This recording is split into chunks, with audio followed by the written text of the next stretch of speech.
Fox Sports. Tigers baseball on Fox Sports Detroit is presented by Bell Tire.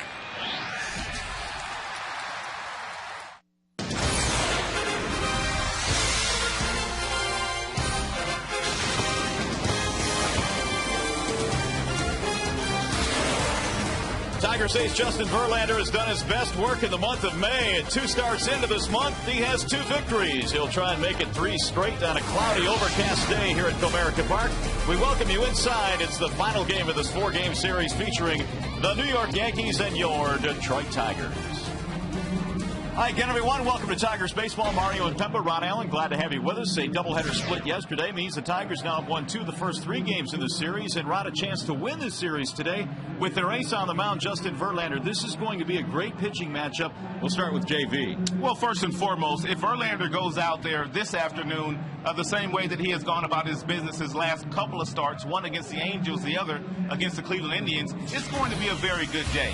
He's been first pitch strikes on just about every single hitter that goes to the dish. And then when you've got overpowering fastballs anywhere from 95 to 100 miles an hour, and your secondary pitches are plus pitches as well, that would be the curveball and the changeup. It usually presents a very long afternoon for most hitters. But this Yankees team is a very talented bunch, and no doubt JV will need to continue to post those types of May numbers. All right, it's not going to be easy for the Tigers offense either, though. CC Sabathia will get the call for the New York Yankees. Sabathia, all he's done is one since getting the big league level. Now, when you talk about CC, he was 11-2 after the All-Star break last year. It looks like he's continuing that this year. Well, he's a big game pitcher, and usually he does have very strong second halves, but for whatever reason, he's off to a very good start this year. When they signed him to that mega deal before the season started last year as a free agent, all he has done is won a world championship and really pitched them to that championship. All right, we'll try and dodge the raindrops today. Final game of the series. And with more in our coverage this afternoon, let's send it back to the Call Sam studios now. Here's Trevor Thompson.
Is brought to you by Comerica Bank, strength and stability since 1849.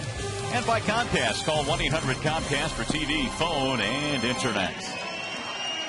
Well, if Detroit combines for 3 or more home runs in this game, bring a copy of the box score to a participating Arby's location tomorrow. Get a free small order of curly fries. You can find a copy of the box score in your local newspaper or at the Tigers page at foxsportsdetroit.com. Chilly afternoon here at the ballpark. There is no rain right now. That's the good news. It was raining very hard earlier today. Joe Girardi trying to skip town with at least a split in this series. And here's the Honda Bloomfield starting lineup for the New York Yankees. Derek Jeter has had a tough, and I mean really tough series. He was 0 for 8 in the doubleheader yesterday. He'll lead off at short. Brett Gardner is in center, followed by Mark Teixeira, the DH today. A-Rod will clean up. Robinson Cano is at second base, followed by Jorge Posada. Juan Miranda will play first base. Randy Wynn is in left, and Greg Golson is batting ninth and in right field. The scouting report on Justin Verlander today is presented by Scott's Lawn Pro. JV loves pitching in the month of May, and this year he is 2-0 with a 2.51 earned run average with 16 strikeouts, and he's looked awfully well doing so. Also 2-0 pitching in day games this year, and Teixeira to this point has been no problem for Verlander. Verlander has punched him out 5 of the 10 plate appearances that Teixeira's had against him. Let's take a look at the Tigers defensively, always presented by Beaumont Hospital. You got Brennan Bosch, who was in the outfield today, getting his first start against a left-hander and a tough left-hander. I guess it's his coming-out party. You see the remainder of the outfield with Bosch. In the infield is Inge and Everett and Sizemore and Cabrera. Gerald Laird, also with pretty decent numbers against CC Sabathia, is putting down the fingers this afternoon for Verlander. Well, Justin Verlander, as you know, had that rocky month of April, and now the month of May has rolled along. The numbers are getting better. He's a legitimate ace. That much is for certain. That earned run average continues to inch its way down. With 42 innings, he has 42 strikeouts, but that's nothing new. Verlander led the planet in strikeouts last year. So on a chilly afternoon in which our game time temperature is at 50 degrees, we are ready for baseball here today as Derek Jeter steps in, the shortstop for the Yankees, facing Justin Verlander. Jeter, Gardner, and Teixeira here in the first inning for the Yanks. A little bit of a breeze blowing out today as Jeter swings in the first pitch, sends it deep in the hole. Everett with a tough play and throws it up the line. It'll be an infield hit for Derek Jeter. So one pitch into this game, the Yankees have their first base runner. Well, Verlander can expect this Yankees team to jump on first pitch fastballs all afternoon long because they know once Verlander gets ahead of them with his secondary pitches, they're not going to get good swings at him. Jeter was 0 for 13 prior to that at bat in this series, and that is his first hit on the final day in the series. The Yankees have kind of had their way at stealing bases in this series, and Jeter has speed to steal. He had 30 steals last year for the Yankees, but Verlander and Laird are a very difficult combination to run on. Brett Gardner, the batter, he shows bunt, pops it up foul. The Yankees coming out trying to score that first run in the first inning, knowing what the reputation of Verlander has been this year. First time through the batting order, for whatever reason this year, Verlander has really, really struggled. But second and third times through, he just gets dominant. Gardner batting .337, has reached base in 14 straight. And Jeter being tested as he heads back to the bag. And here's those numbers. 268 first time through, 145 second time through the lineup for JV. Verlander with those very, very quick feet, and he's not afraid to let it go either from the get-go. He doesn't usually take a throw or two to gauge that throw to the bag. He just fires it from the get-go. 0-1 on Brett Gardner. And it's slap foul back out of play. 0-2. Verlander victories over the Angels and Cleveland in his 2 May starts. I don't know that we're making too much of the fact that the calendar turns and all of a sudden Verlander turns it on, but the last couple of years has been that way. No question about that. Yeah, a rocky month of April, but has since turned things around. Now the 0-2 and another foul back into the seats. Well, this may shed some light on Verlander. You see his ERA in the month of April compared to the month of May. These are career totals. A whole lot more wins and a much better earned run average.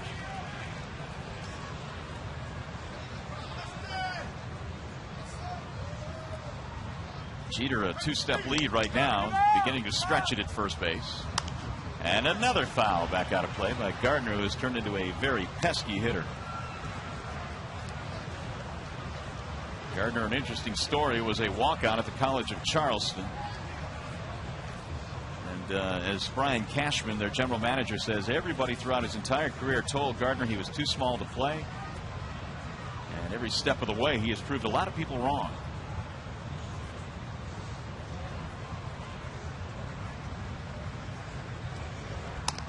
That's up high, 1 ball and 2 strikes on Gardner.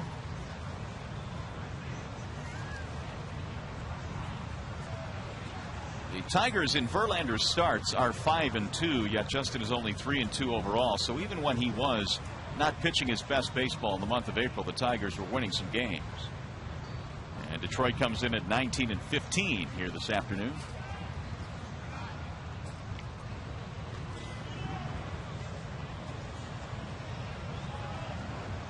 Jeter is and would like to try to get himself down in the scoring position for the big boys that come to the plate, but Verlander has given him a variety of different looks, which has not allowed him to do so. Everett will get 1 at second base, but Gardner has too much speed. They'll get the force. 1 away. And just as he was paying attention to Derek Jeter when he was standing on first, he will need to pay as much attention, if not more, to Brett Gardner. He leads their club in steals as we speak and has tremendous speed. So against Verlander, Mark Teixeira has not made a good living, that's for sure. Just 1 for 12 in 5 of those at-bats, resulting in a strikeout. But Teixeira's going pretty good these days. He has 5 RBIs in this series. And that a close play. Verlander limits the amount of lead that you can get, even if you're Gardner, with the speed that he has, because Verlander's got those lightning quick feet. And then on top of that, he takes very little time getting the ball to Laird, which makes it tough for him to run on. Laird, the best throwing catcher in the American League last year by far. And since coming to the big leagues, or since 2006, Laird has been right up there in the top 3 at throwing out would-be base stealers. Well, Gardner is legit as a base stealer, 16 out of 17 this year. But if he swipes on this duo, and he almost got picked off there, it'll be something because Laird gets rid of it quickly. Gardner's first steps are quick. Look at this move here. You can see Gardner in that position where he just wants to turn and go. And the thing that I've noticed about him the last couple of days when he has stolen bases, that it appears that Gardner is running full speed when he takes that very first step. He's explosive. He threw that one away. Gardner is thinking about going to third, but he'll stop. That's what speed will do. No question about that. It's nice to have speed at the top of the batting order. The Tigers commit yet another error. They lead the league in errors, and that one will go to Verlander. So Gardner in scoring position. And you've got Teixeira right now and A-Rod waiting on deck.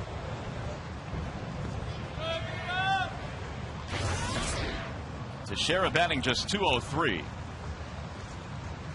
He is homered in this series. That was on the first game on Monday night. 2-0.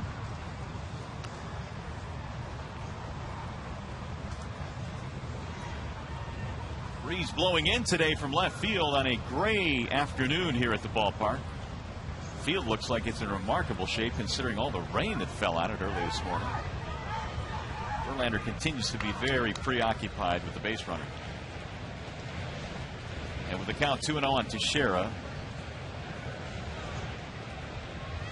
he faces a tough situation here. Swing and a miss. What a pitch. Most guys that throw 95 miles an hour, if you're Teixeira and you're sitting in a 2-0 count, there's no question you're sitting on the fastball, and Verlander throws this exceptional changeup that kind of fades down and away from Teixeira and gets him to swing and miss.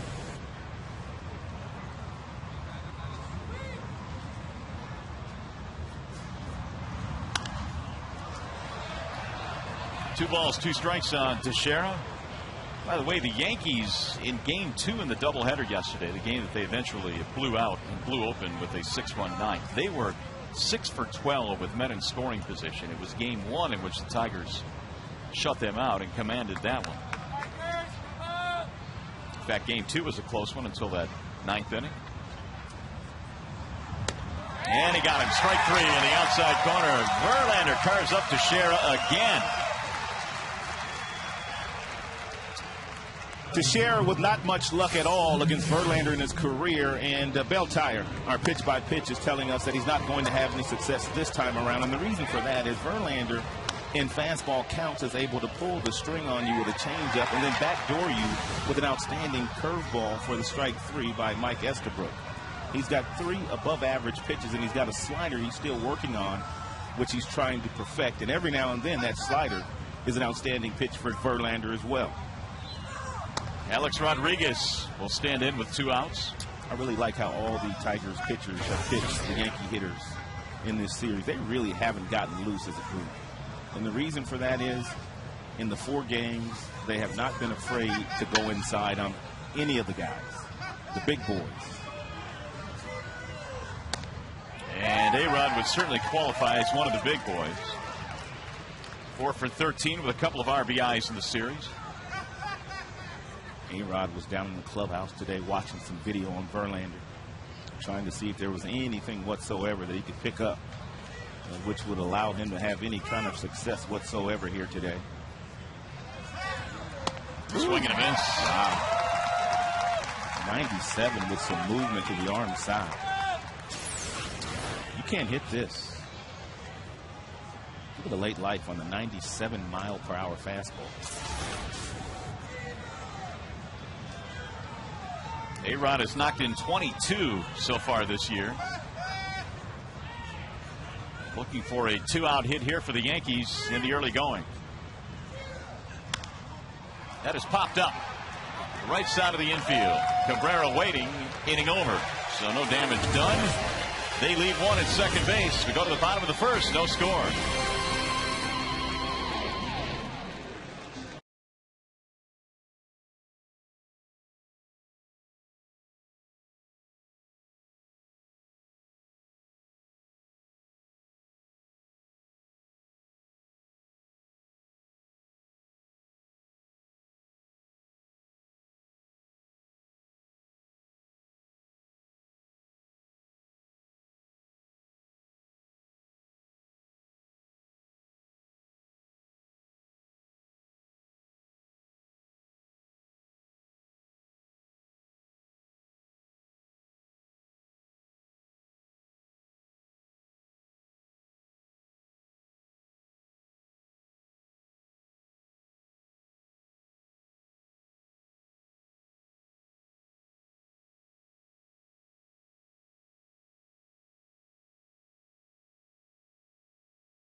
Well, Justin Verlander pitching out of a bit of a mini jam in the first inning. Tigers coming to the plate in the bottom of the first. Their lineup is presented by our good friends at Big Boy, and it features today Austin Jackson at the top, just like every other day. Johnny Damon, the DH. Maglio is in right field. Cabrera is cleaning up. Brennan Bosch getting the starting left field. Brandon Inge down at third. You've got Laird, Sizemore, and Everett rounding it out for the Tigers. The Bernstein Advantage brings you the scouting report on CC Sabathia. Get the Bernstein Advantage. We go to bat for you. He's a legitimate ace. That much is for certain. As a matter of fact, no left-hander has won more games than CC Sabathia since the beginning of the 2001 season. Of course, lots of history between the Tigers and CC. He pitched for Cleveland, and he saw the Tigers quite often. His record is 14-10, and he is lifetime 7-3 here at Comerica Park. So he does some of his best work here against the Tigers. It'll be Jackson, Damon, and Ordonez here in the first inning. Austin batting .354. A couple of hits in the series, and he also has an RBI. Tigers have always had real good fastball hitting teams that have presented problems for CC when he was wearing that Cleveland Indians uniform. Sabathia got to the big leagues at a very young age, and he has just done nothing but pile up numbers year after year after year. And Sabathia, last season no different. He won 19 ball games, tied for the major league high in that category. 30 complete games. Only Roy Halladay with more. Since 01, that is. The good ones used to throw nearly 30 in a season, but those days are long gone, and 30 right now on CC's resume, very impressive. Halladay could do it if the Philadelphia Phillies allowed him to. That's how efficient Halladay has been throughout his brilliant career. Now the 1-2. And now that Halladay's pitching in Philadelphia in the National League, his stuff is even better. I'd be surprised if he did not win 20 games over the National League. He's legit.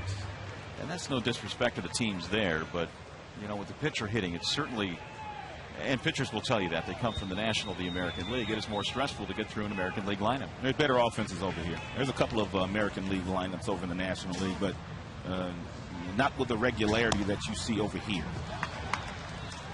2-2 on Jackson. It's going to be very important for Jackson to lay off that elevated fastball here today. That's how they've pretty much gotten him out the first 3 games of this series, with fastballs that have been belt buckle or higher. And when you've got good fastballs like some of the guys they ran at Jackson, you get swings and misses. Ooh. Sabathia gets strike 3 as Jackson is caught looking, and the first strikeouts of the game for CC. Let's take a look at the defense today of the New York Yankees. It's Wynn, it's Gardner, it's Golson in the outfield, it's A-Rod, it's Jeter, it's Cano, it's Miranda at first base, Posada back behind the dish. Joe Girardi has used the last 3 days here to rotate that designated hitter spot between A-Rod and Jeter, and today Teixeira gets somewhat of an afternoon off by not playing the field. Here's the former Yankee Johnny Damon showing bunt, drags one down. CC coming off to make the play. That's a good idea. CC's a big man and not known for his fielding. If Damon gets that ball a little bit closer to Cano, he gets a base hit there, but Charleston, CC able to get off the mound and get to it. And you see the particulars on Sabathia. 29 years old now, out of Vallejo, California. 6'7", 290. 2 gone for Maglio.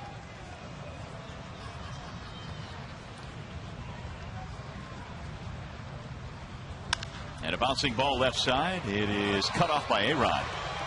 Nice play. And the Tigers go 1-2-3. Sabathia has a quick inning. 1 in the books. No score.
We'll remember is being shown again tonight at 6:30 here on Fox Sports Detroit. Or you can watch it anytime online at foxsportsdetroit.com, part of the website's special section devoted to the memory of Ernie Harwell. So as we go to the second, we have a scoreless ball game here this afternoon. Of course, Mr. Harwell will be immortalized the rest of the year with that flag. And, of course, he's been on the wall there out in right center field, and he will never, ever be forgotten. Here's Robinson Cano to lead it off as we go to the second. It'll be Cano, Posada, and Miranda facing the right-hander Justin Verlander. He gave up a single and committed a throwing error trying to pick a runner off, but no damage done. Cano right now batting .341, and that is good for 5th in the American League. Fouls away the first pitch, 0-1. These Yankees, they know that Verlander is going to come at them with lots of first pitch strikes. As a matter of fact, Verlander's ratio already in this game is tremendous. 17 total pitches, 13 of which have hit the strike zone. Hammered back out of play, 0-2. For Cano, 9 home runs, and he was the player of the month in the month of April. The reason he won that award, he hit a cool .400. He's down to the count, 0-2. And Verlander missing high, 1 ball and 2 strikes. Justin coming into this one today was 3-2 lifetime against the Yankees, a 4.36 ERA. Pitched really well against them last year.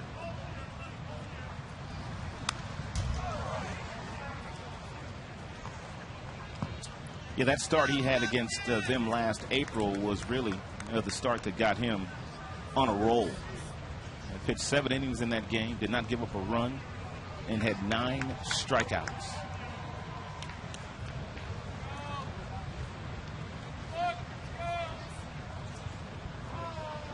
Here's the 1-2. Bouncing ball to second base. Easy play for Sizemore. Cano is out of there. 1 gone. Well, Verlander has gone head-to-head with CC a few times, and here are the numbers in those meetings. A lot of strikeouts for Justin. No surprise. Sabathia won the last meeting last July. 2 aces going at it here today. And 2 aces that have been locked up for a long time. CC signed a 7-year deal. Verlander signed his deal this past offseason. Make no mistake about it. Going into the final weekend of the season last year, when it looked like the Yankees were going to play the Tigers, the Yankees weren't all that excited about seeing Jackson and Porcello and Verlander roll in the Yankee Stadium. No disrespect to the Minnesota Twins, who had a marvelous September to take over first place at the end of the season, but the Yankees did not want to see the core pitching the Tigers had last year. The 1-0. That's into right field, a base hit. Well, Porcello and Verlander were pitching well. I know Jackson, and we're talking about Edwin Jackson, kind of struggled down the stretch, but still had the capability of overpowering hitters with that tough a year that he had last year. When those 3 pitched, well, actually Porcello didn't pitch in Yankee Stadium, I don't think, but when Verlander and Jackson pitched in that series in Yankee Stadium, and the Tigers lost both of those games, but those guys had outstanding starts. They could have gone either way. So here is Juan Miranda now with 1 on and 1 out. Second hit of the ball game for the Yankees belongs to Posada. Not a whole lot of data on Miranda, but they do tell us he's got some power. As evidenced by his 19 home runs last year at AAA. Miranda, a native of Cuba who defected from Cuba. That was back in 2005. And he and Austin Jackson were teammates last year. Of course, Jackson had 151 hits last year in AAA for the Yankees. So he and Miranda did their fair share of damage. Seems like Austin's got 151 hits already this year. Yeah. 1 ball, 1 strike on Miranda. 27 years of age. Here's where Verlander would love to fade a little changeup or a backdoor breaking ball at the bottom of the strike zone to Miranda, something to get him out in front. to get that ground ball, to possibly get a double play, get out of this inning, save as many pitches as possible. In the air to center field. Austin Jackson is back there. 2 gone. Miranda picked the wrong part of the ballpark. And that's going to leave it up to Randy Wynn.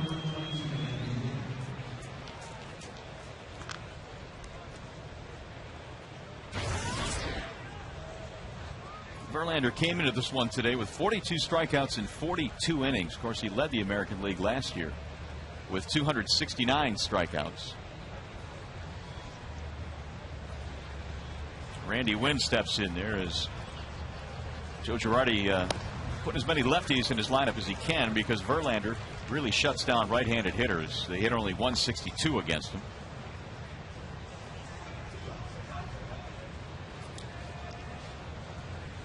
Oh, 0-1 on Randy Wynn, batting .219. Fouled back out of play. 0-2.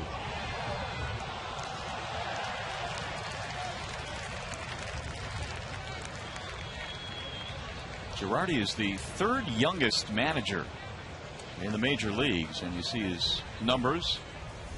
3rd season here with New York. A.J. Hinch and Manny Acta are the only 2 managers that are younger than Girardi. Girardi must have had some kind of interview before that 2008 season when he got the Yankees job, because all we had heard for a couple of years prior to that was Don Mattingly was going to be the next manager in New York. But it was Girardi that had one great interview. And of course they knew Girardi from his playing days in New York. And he had one managerial stint with the Florida Marlins. And I believe after he won Manager of the Year that year, he got fired. Right, which was kind of hard to figure out. From the outside, at least. 2-2 on Randy Wynn. The Yankees, in their history, and of course they've won 27 World Championships, have had 9 different managers lead them to World Series titles, and Girardi is the youngest of the bunch. He's got a bright future ahead of him, and especially when you get a chance to manage the kind of talent that he has. 3-2 pitch with the runner going, and it's fouled back. You talk to most managers, and they will tell you they are only as good as that 25-man roster. And it's got to be awfully comforting to write in the names of Teixeira and A-Rod and Jeter on a nightly basis. Cano. Terrific starting rotation. Of course, you got Rivera at the back end of your bullpen. With that, I suppose, though, comes with it a lot of pressure that you have to win, especially in that market. Well, if you don't win a world championship, it's not a good season in New York. When they line them up on Valentine's Day in February, they've got one goal in mind, and that's to win the championship. And if you don't win it, it's a disappointing season in New York. 3-2 on Randy Wynn. And he lost him. So Wynn finally works a walk. That'll be the first of the game for Verlander. The Yankees know exactly what their game plan is for this game for Verlander, and that's to somehow get his pitch count up to a total to where he's not around in the game in the 7th and 8th inning. If they're able to accomplish that, then they feel like they've got a really good chance to win. That's why some of the guys are very patient, and then some of your bigger boys are swinging at the very first pitch, hoping to get something that's right over the heart of the plate. Breaking ball in there for a strike on Greg Golson. Golson playing in right field. Got his first major league hit last night in the nightcap.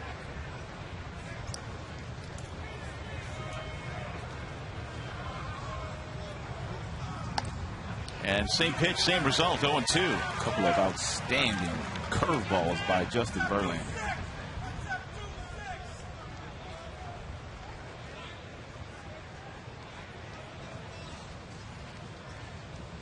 Golson acquired from Texas this past offseason. Another breaking ball. This one rolled to short. Everett will get the force at second. Side retired. So a single walk, 2 men left. We go to the bottom of the second. Cabrera, Bosch, Inge coming up.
Fox Sports Detroit is brought to you by the Ramani Eye Institute, the most trusted name in eye care. AT&T, find out what's possible with the nation's fastest 3G network.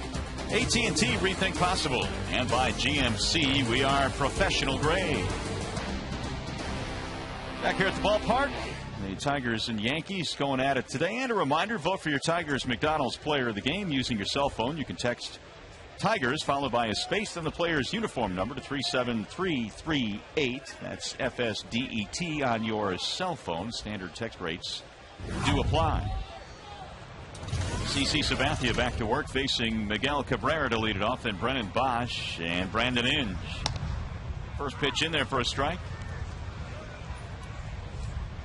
Cabrera enjoying an 11-game hitting streak right now. He is 4 for 10 in this series. He's had a couple of doubles.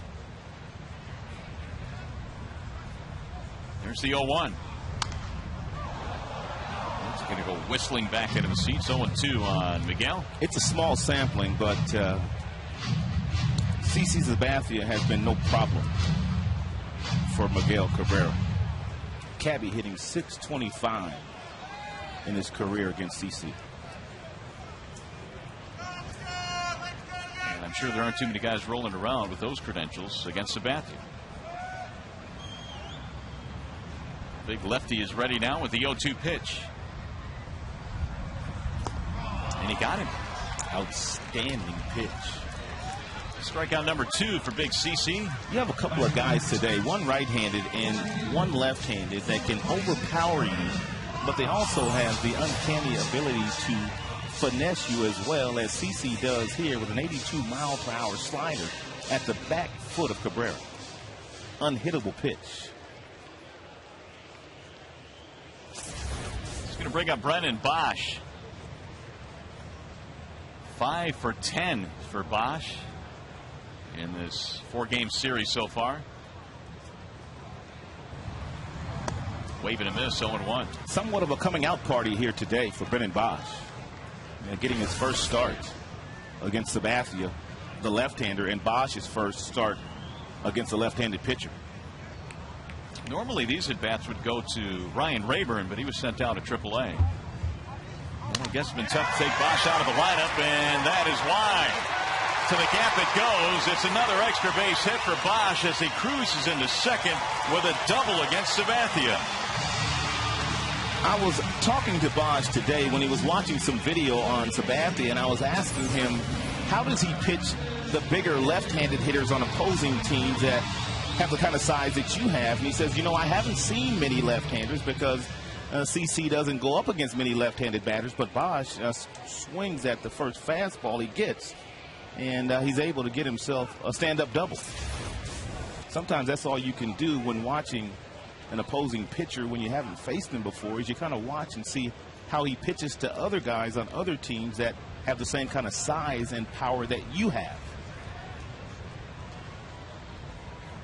Here's Brandon Inge, and he takes a ball outside, 1-0.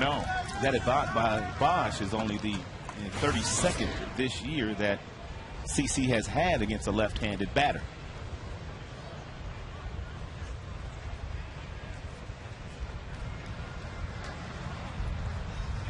I remember, who was it, Randy Johnson? Left-handers did not play against Randy Johnson at all. Automatic day off. Even the best left-handers. And they didn't seem to care, did they? No. Driven to the air. Right center field. Gardner coming over, and so is the right fielder, Golson. And Golson makes the play, so Bosch will hold up.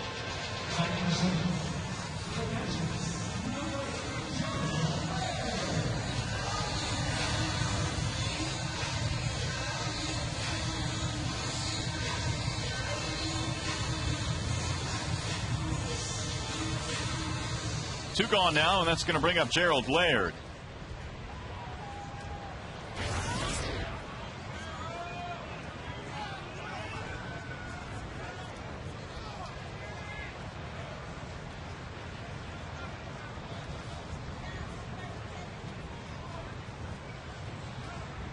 Laird batting 157.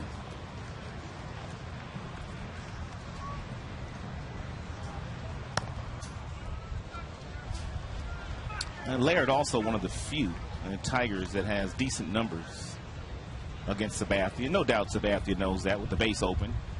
He may pitch cautiously to Laird with the rookie Sizemore in the on-deck circle, even though Laird is not off to a good start offensively.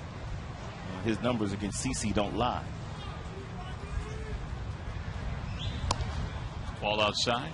2 balls and no strikes. And it looks like that may be exactly what Sabathia is doing here.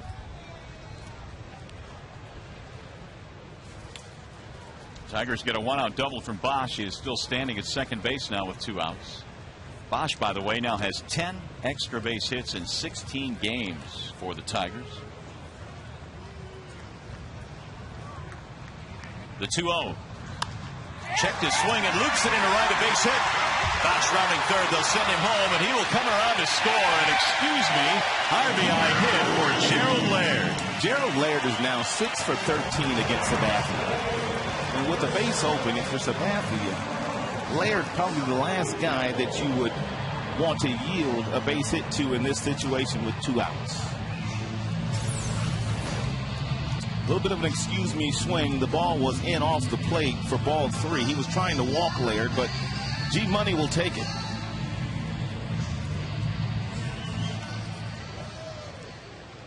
Thank you. You better believe he'll take that. Thank you very much. After hitting some balls on the screws this year and getting nothing, he's now hitting .462 against Sabathia. Tigers take the early lead here. Sizemore looks at a strike, 0-1. Scott batting .225, hitless in this series.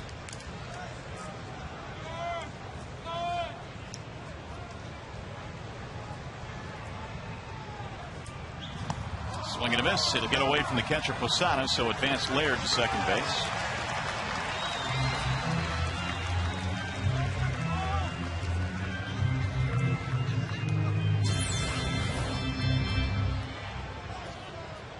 That might be a pass ball. It should be.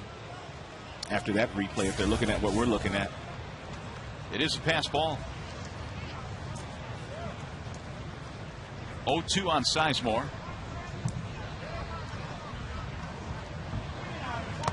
Wave and a miss. He tipped it into the glove for strike 3. That will end the inning. Tigers get a run, though. 2 in the books. Gerald Laird makes it a 1-0 game.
To be for this year, they're the better team. Yeah. Talk about your offseason a little bit. What is it that you guys do now? I know the season is just over, but when do you kind of start to get back into getting yourself back into shape for the upcoming season? You play anything in the summer, anything like that? Just take a couple of weeks here and let the body, get healthy, and then eventually get back in the gym and just start working hard and preparing for next year. Derek Jeter is leading it off here against Justin Verlander as we go to the third. Tigers have a 1-0 lead. We're chatting with Jimmy Howard, the goaltender of the Detroit Red Wings, who is with a couple of his teammates here at the ballpark today. And on a chilly day, I guess this kind of reminds you of the rink, doesn't it? Yeah, it does. It is freezing out there. We'll talk about the fact that you got your first playoff start this year against the Coyotes. And everybody says that playoff hockey in the NHL, you just can't match it. And when we watch it on television, and even in person, it seems to be taken to another level. Oh, it really is. It's a lot faster. It was the fastest hockey that I've ever, participated in. And, you really don't understand the grind until you participate in it and you feel like, how much your body aches every single day and how mentally tough you really have to be. How much of a blessing has it been for you to play for such a classy organization led by Mike Ilitch? And, of course, you've got tremendous general manager, and you're playing for one of the best franchises in the history of hockey. It's pretty surreal being able to, play for an original 6 team. And, I'm just really thankful that I'm in such a great organization and I'm, around a great group of guys every single day. Derek Jeter sends one on the ground to the shortstop. And Everett will throw him out. Nice pick down there by Cabrera. One gone. Now, did you play any baseball I did. when you were growing up? Yeah, I Really? did. I played until I was around 10 or 11 years old. And then I decided, that I had a real passion for hockey, and I started really concentrating on that. But let me guess, since you're a goaltender, you probably caught when you were a little kid. Did you play I did catch? do a little catching. I also played a lot of shortstop. Nice. Yeah. You got to have a good arm to play short. Oh, You have I a good know. arm? And a be good glove. athletic to play shortstop. I think that's where I learned, to get such a good glove, getting all those balls. Now, you're from New York. Yeah. Correct? Upstate New York, Ogdensburg. Yep. Born and raised. Yep. Still make your home there in the off-season? No, I actually live in Maine in the off season. It's nice there. Yeah, that's where I went to school, so just head back there and relax. Gardner looks at a ball outside. I played one summer of baseball there, Old Orchard Beach, Maine, and it was a lot of fun playing there one summer. Mm-hmm. Oh, it's beautiful down there. It's I love it, and you can't really beat it. You got great weather, and the ocean's right there too. The beach, yeah. You are one of 3 finalists for the Calder Trophy, which is the NHL's top rookie. Talk about that. How exciting is that? It's just an honor to be named to be a Calder finalist. I wasn't really expecting it coming into the season, and to have the season that I had just shows the hard work pays off. Chatting with Jimmy Howard of the Red Wings, who is taking in a Tigers game here this afternoon. 1-2 bounces in, 2 balls, 2 strikes. Jimmy, one of the things about this Red Wings season, I know there was a lot of anticipation at the start, but all of a sudden you guys really took off after the Olympic break, and it looked like you guys were really going to put things together. And it was quite a stretch. Yeah, it was really a combination of just getting everyone back, finding our groove, and getting healthy. I mean, we battled the injury bug there for a while, and once we got everyone back and healthy and refreshed after the Olympic break, we were able to put it, just a great run to not only get into the playoffs, but to move up into the standings. And you bring up the injuries, and obviously, that can curtail any season, but the amount of injuries and 2 significant players really was kind of a lot to overcome this year. Yeah, it was. I mean, just shows how good our general manager is, kind of even finding players and finding depth, and it just speaks volumes of how hard the guys work to be able to stick around the playoff hunt and then for us to get in. How much does where you're seated once you get into the postseason really help in you advancing? Because I believe you guys were seated a lot lower this year than you had in recent memory. So how much of a difference does it make? I think it does make a difference because the travel is a little less on your body, and with us, we had to go out on the West Coast for both series. It would have been nice to have home ice advantage because you're starting off every series at home. 3 balls, 2 strikes on Brett Gardner, and that's popped foul. Third base side, Brandon Inge under it, and there are 2 gone. I get into fights all the time with Ken Daniels, your play-by-play guy with the Red Wings, about which is tougher, a baseball season or a hockey season. Now, baseball plays twice the amount of games, but when you look at the NHL and take the physicality out of it, You guys are into towns, then you're out. You're in, you're out. Where in baseball, maybe you can stick around 3 or 4 days, but that hockey schedule is pretty grueling too.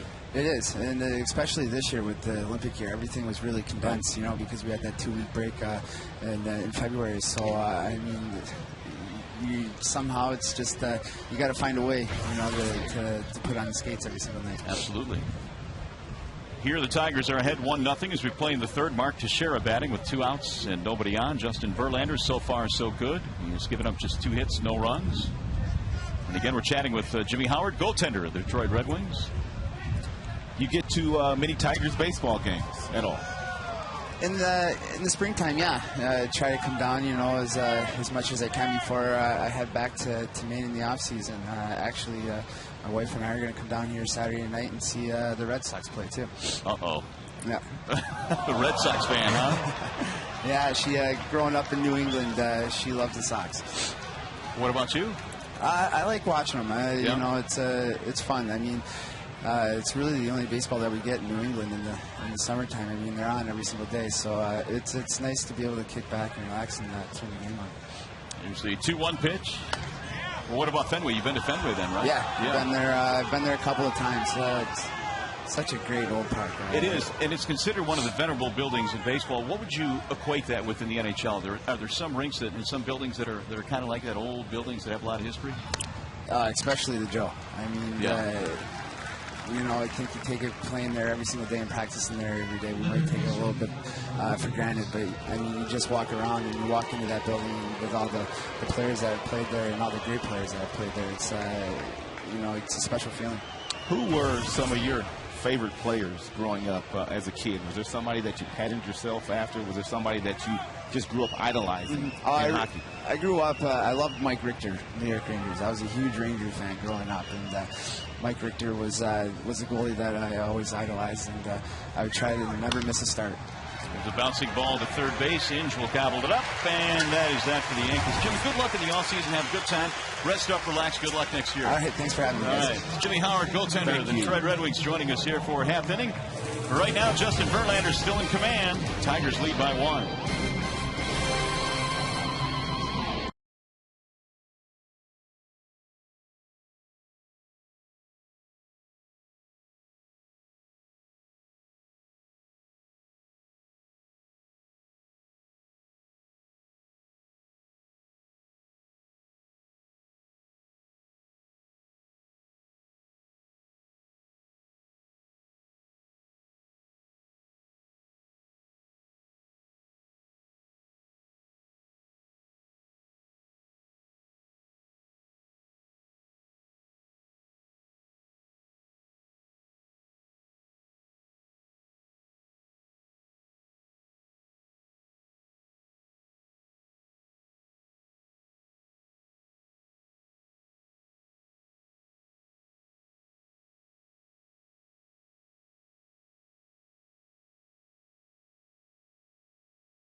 Deal for you. You can have your picnic or your party at an upcoming Tigers game. Group tickets, picnics, and party suites are on sale now.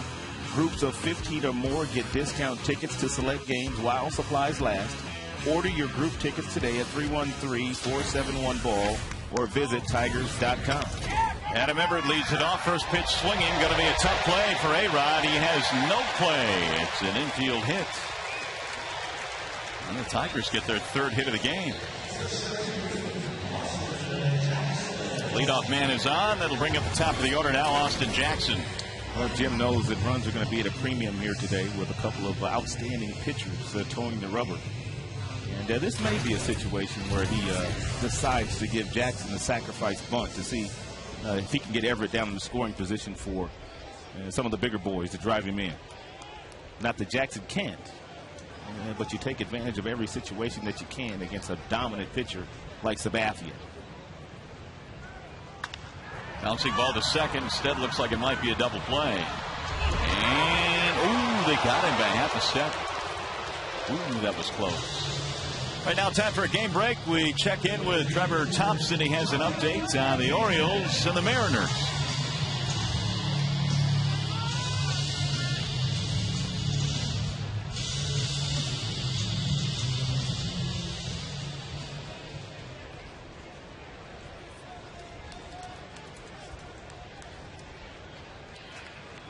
All right, Trent, thank you very much.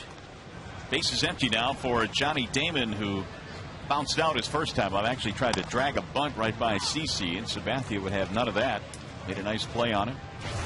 Suzuki does not hit many home runs, but when he wants to try to hit a home run, a lot like Johnny Damon, has the ability to do so. You know, I wonder with that Seattle team, since they are so devoid of any power, if Ichiro might not try and pick up the pace a little bit. He might. He's just one of those guys that just has the uncanny ability of sitting on one pitch, and if you do give him that pitch he's looking for, he can play some long ball. I've watched him on several occasions just put on a power display in batting practice, so he's got some pop. His average would certainly suffer, but that team needs some power right now. Yeah, they're struggling right now. 1-2 on Johnny Damon. CeCe's got that real nice slow slider today, working for him to the left-handers and to the right-handers as well. Damon wasn't biting on that last one. Johnny in the series, 2 out of 11. Among the league leaders in runs scored, that's no surprise. He has 25 already, 6th best in the American League. Bouncing ball right side. Right in Miranda, and he'll win the race to the bag to retire the side. Tigers get a leadoff single but fail to score.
It's answerable.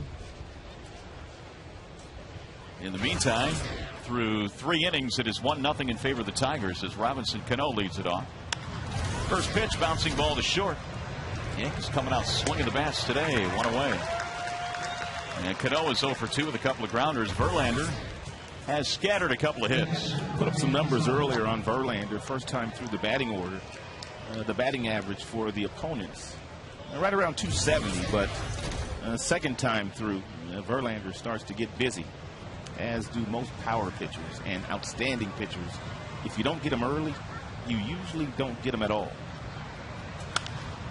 The key to Rick Porcello and his success in Game 1 of the doubleheader yesterday was first pitch strikes. Well, Verlander is following suit now. 11 of 15 first pitch strikes.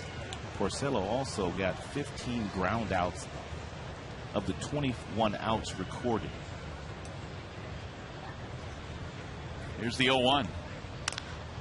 That's on the ground to second. A little bit of a funny hop for Sizemore, but he stayed with it, and Posada is out of there. And if you missed it yesterday, here was Rick Porcello, and this Rick Porcello was tremendous. He started out the game pounding the right-handers and the left-handers inside with good, firm, moving fastballs. They couldn't do anything but pound them into the turf, and then later changed some eye levels with some high fastballs, and it took Swisher hitting a seed off his back to get him out of the game. That was after the 7th inning. There's Miranda now with 2 outs. Juan fly to center field back in the second. Was that one of his better pitching performances of his career? You know to what? you? I'd have to look back at some of the numbers, and you made the comment yesterday. I think you might be right. And it just seemed like he was, and I know he had some base runners every now and then, but he seemed like he was in command from the first pitch of the game. And he was good last year. He won 14 games. I mean, out of nowhere as a 20-year-old. But, I mean, due to the circumstances and where he was at and the amount of hits that he was giving up and the confidence that he may have been pitching with before yesterday, that was a big start for Porcello. Big start for him. And factor in the lineup that he faced. Yeah. So good sign for Rick Porcello. Must be feeling a whole lot better about himself these days. 3-0 is the count on Juan Miranda. And Verlander didn't want to do that. He walked him on 4 straight pitches. That's his 3rd walk. By the way, this game is available in crystal clear high definition on Fox Sports Detroit HD, sponsored by Comcast.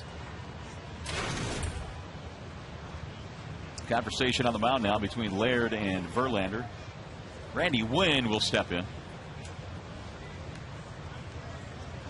Randy Wynn's played a long time. He's been with a few different teams the last 5 years over in the National League with San Francisco, but he's also played with Seattle and Tampa. His first year in the big leagues was '98, but he has yet to play in a postseason game. Well, that's going to change this year, more than likely, if he stays healthy. 1,621 games now without appearing in the postseason, and that is the longest current streak of any major leaguer. The 0-1.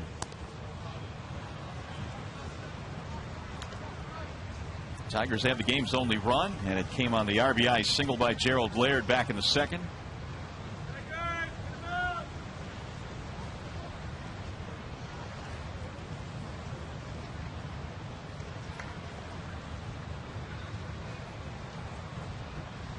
One pitch.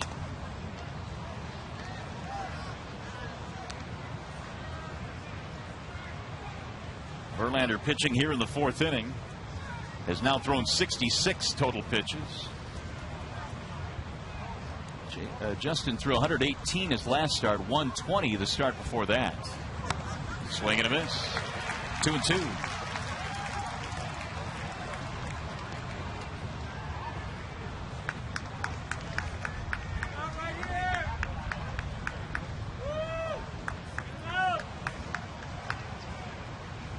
Laird putting down the signs today.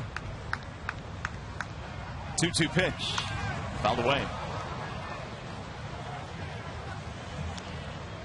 I was listening to an interview with Steven Strasburg's AAA manager coming into the ballpark today, and he was saying that Strasburg has this overpowering fastball, good breaking ball, above average changeup, all major league ready. And I thought to myself, he just described Justin Verlander. He sure did, because JB's got all that and then some. That's low. Verlander's got mound presence, tenacity. He knows he's good. Meanwhile, the Tigers this year will be playing the Washington Nationals in interleague play. Wouldn't it be something if Strasburg pitched against the Tigers and happened to face Verlander?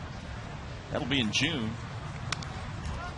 And that's what the word is on Strasburg, is that he may be coming up in the month of June, depending on how he does at AAA. And so far, he's off to a nice start. That would be a high-octane matchup. Strasburg started the season in AA, correct? And then he has now been moved to AAA, so he's just one step away. I think he had 6 no-hit innings the other night. Again, the 3-2 with the runner going, and it's fouled back out of play.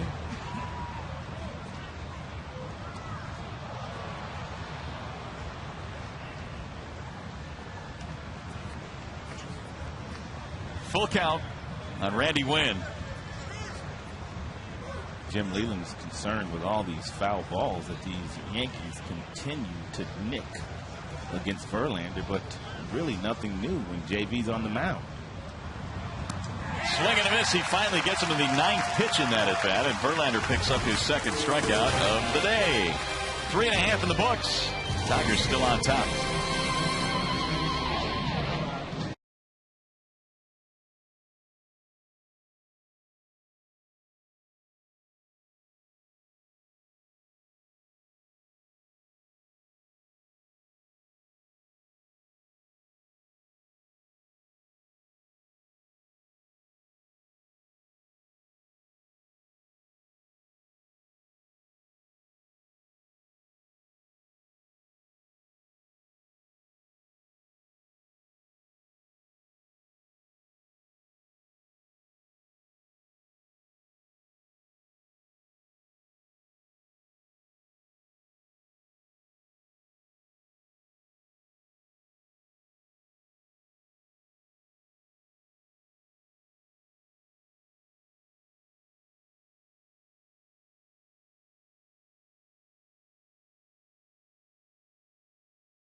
Well, you got to believe the Yankees are one of the teams. And they are the Cleveland Indians back in May of 1929. The first 2 teams to wear numbers in the same game. Sabathia back to work. Maglio swings in the first pitch. Jeter on the charge. 1 pitch, 1 out. Sabathia's pitch count total is in unbelievable shape through 3 innings. I mean, take a look at this. 29 total pitches. By the way, we're talking about Verlander's first pitch strike. CC now is 10 for 12. Here's Cabrera. I think that's part of the reason why we're seeing a lot of these guys that are going to the plate that are swinging at the very first pitch, is that both guys are so efficient in their first pitches. And both guys have legitimate out pitches, so you don't want to fall behind them because you're probably not going to get real good swings at them. Ball high. Ooh, straighten the big fella up. How's this for efficient? CC now has had 5 one-pitch at-bats in this game. That'll keep the pitch count in line. Hasn't thrown too many that have missed the strike zone. Cabby trying to extend his hitting streak. It's at 11 in a row. That missed high. 2-1. Well, here is where CC, just like Verlander, can throw you an assortment of different pitches. I mean, there are some guys in the big leagues where you know beyond a shadow of a doubt you're going to get a fastball here, even being Cabrera.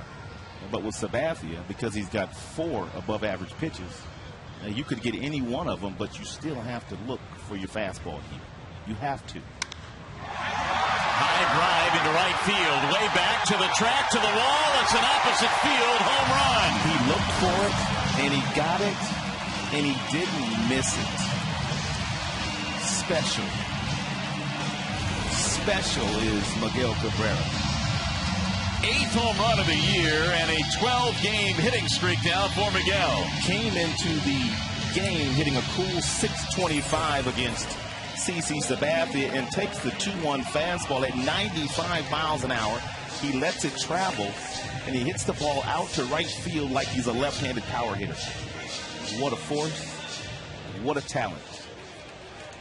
Tigers have added another now. They lead 2-0.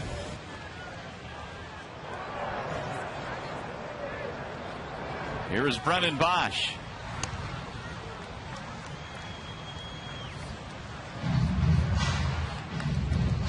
So now 19 straight games in which he's picked up at least 1 hit against the Yankees. He just looks like he's in really good frame of mind this year. First 6 weeks of the year, he just looks like he's on some kind of mission. That's driven down the right field line. It's going to hook. Ooh, nice grab. Nice job. And a souvenir for the youngster. Pays to bring your glove, especially if you're in row 1.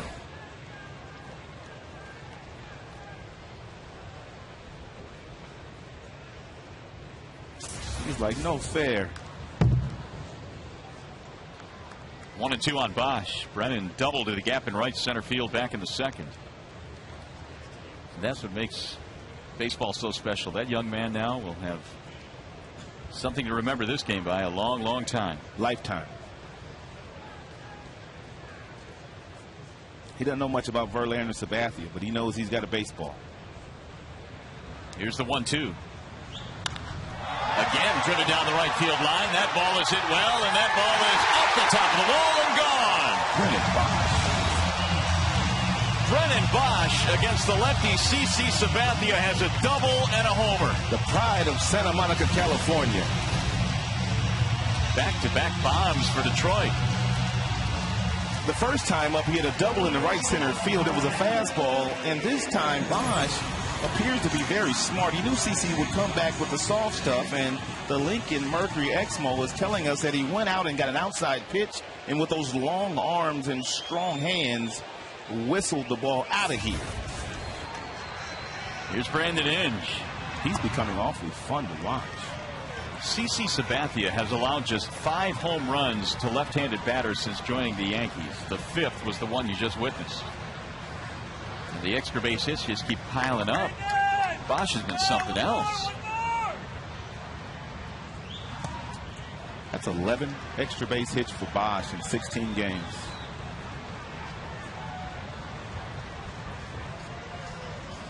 Sabathia has given up back-to-back homers.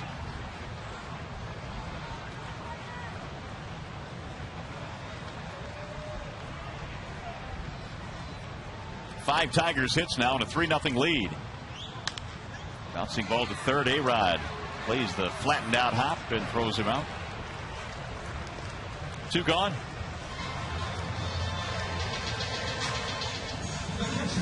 Last time the Tigers hit back-to-back homers, April 30th. Wasn't too long ago when Laird and Sizemore did it against the Angels. Here it is Cabrera and Bosch.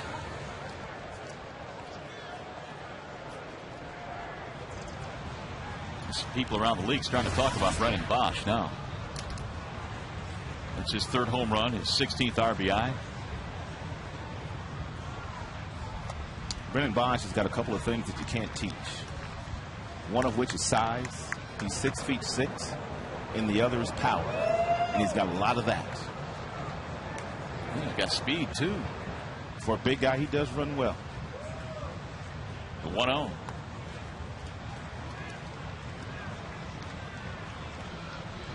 So Verlander now has gotten some support in the battle of aces here. The Tigers have gotten to Sabathia. 2-0 on Laird.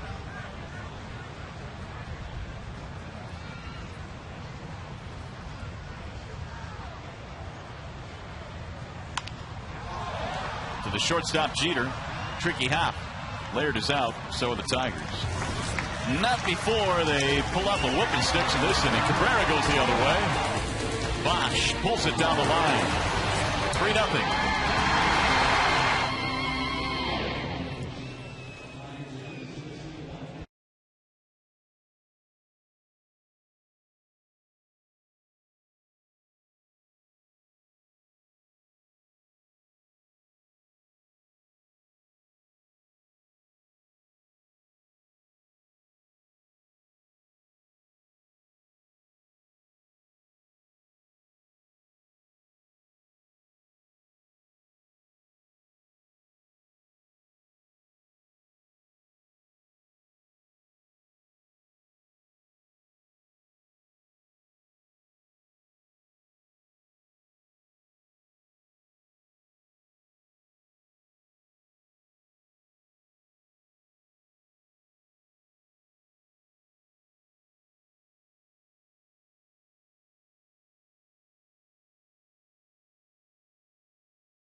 Baseball here today, and the Tigers, courtesy of back-to-back homers by Cabrera and Bosch, extending their lead for Justin Verlander. 3-0 ball game now as we go to the 5th inning.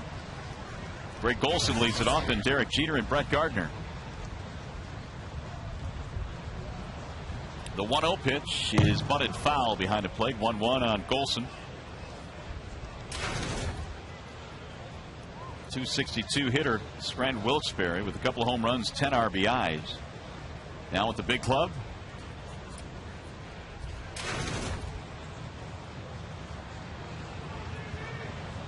The 1-1. 1 ball and 2 strikes.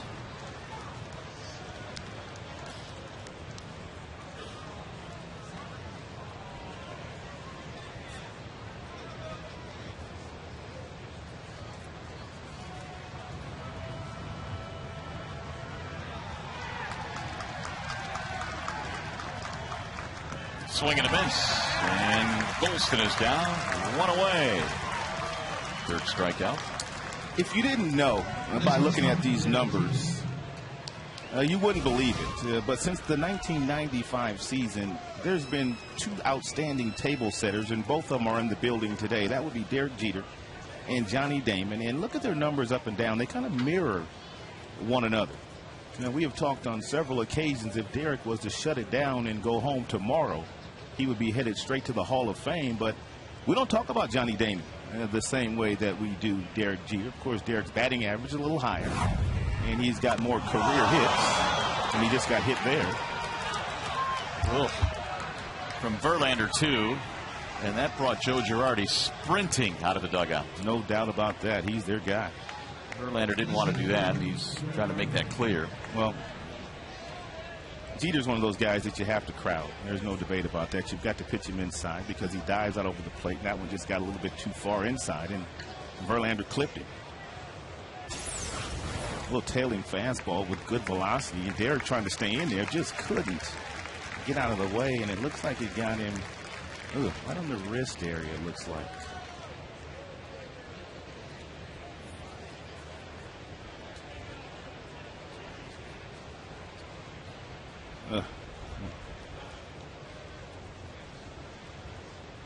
JV clearly didn't want to hit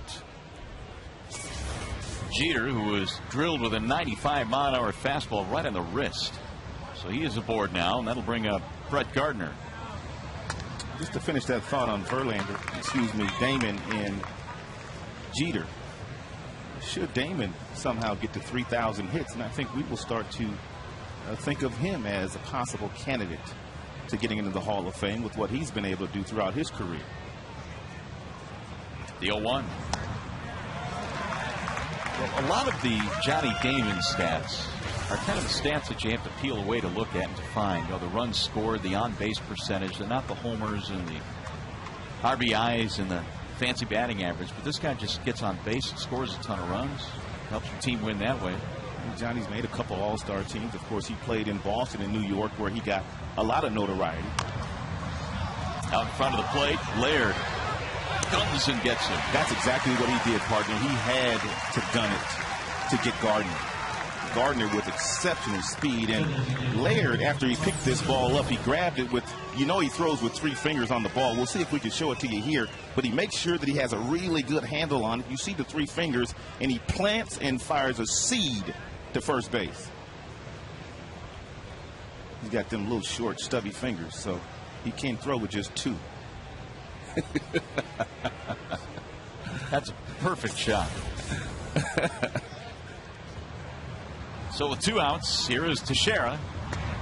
Ball 1. Verlander has limited this Yankees offense to just 2 hits today. Tigers got a run in the second, 2 in the fourth.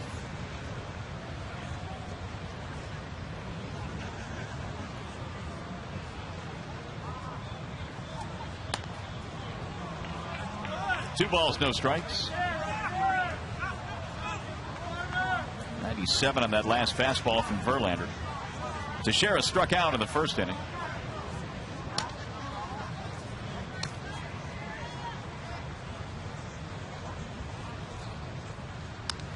Ooh, boy, Teixeira let it all hang out there. 2-1.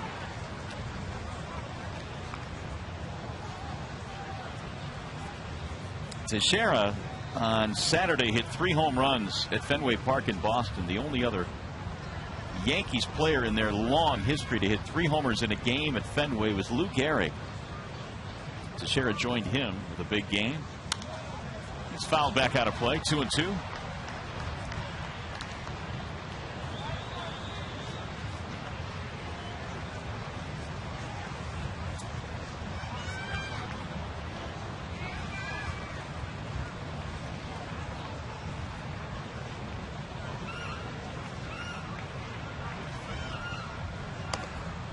Now full count 3-2 with A-Rod waiting on deck.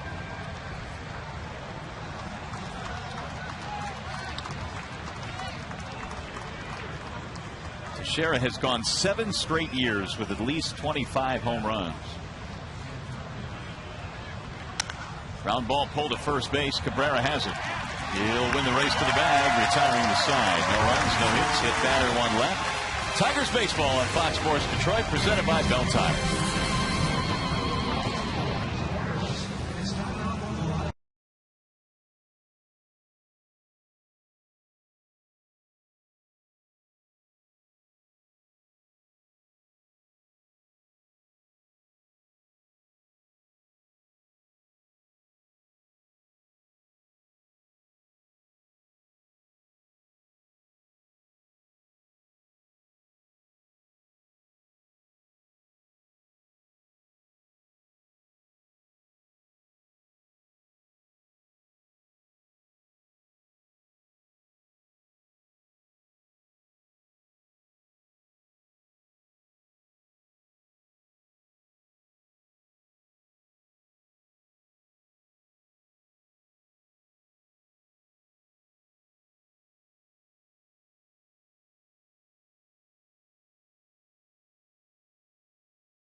Tigers live from the Coliseum Studios immediately after the game here on Fox Sports Detroit. Jonesy, feed the bird. It's hungry. Sabathia back to work facing Sizemore in the bottom of the 5th inning. Pretty good seat there by that bird out there by the bullpen. Facing the wrong way, though. Tigers got 1 in the 2nd, 2 in the 4th. A couple of home runs in that 4th inning. Sizemore drives one to center. Brett Gardner is there, and 1 gone.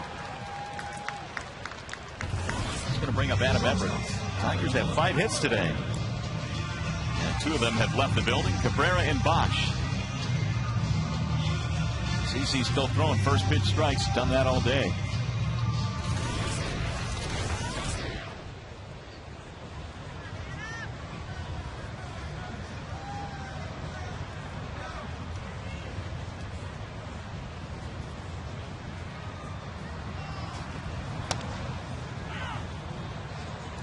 Adam had an infield single back in the 3rd.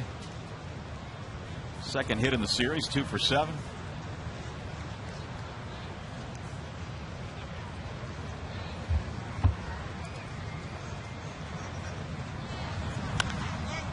Popped up. Is there room? Posada will run out of room.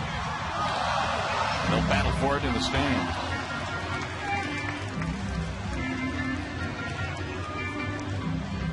Oh, and 2.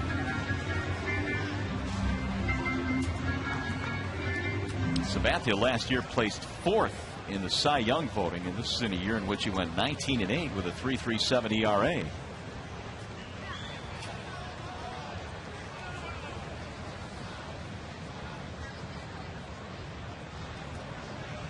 Here's the 0-2. 1 ball, 2 strikes. Parts of 8 years with the Cleveland Indians, the organization that CC broke in with. First round pick of theirs way back in 1998.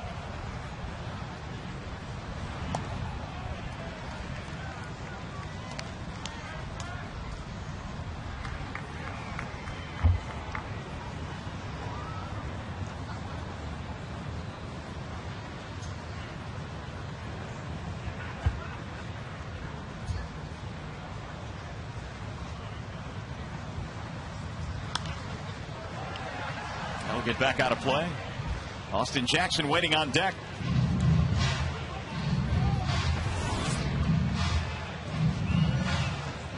Stress-free.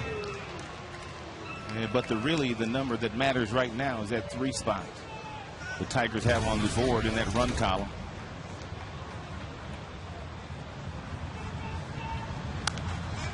Popped up again. And again, Posada coming back to the screen. No chance. CC Sabathia won the Cy Young in 07 with Cleveland, and Cliff Lee won that award in 08. Of course, CC was traded to Milwaukee in the summer of 08, and Cliff Lee was traded to the Philadelphia Phillies last year. It was the first time that 2 Cy Young Award winners in back-to-back seasons were traded in the history of the game. And to make matters worse, the Cleveland Indians had to watch CC Sabathia and Cliff Lee in Game 1 of the World Series last year. 2 of their own. Lifted into the air to shallow left, and Jeter back there to the grass to record the out. 2 away. But where you earned a lot of respect for CC is when he was traded from Cleveland to the Milwaukee Brewers, and what he was able to do for that team the second half of the year, single-handedly pitching them into the postseason. And the numbers just don't lie. 11-2 with a 1.65 earned run average. He had 7 complete games and 17 starts for the Milwaukee Brewers.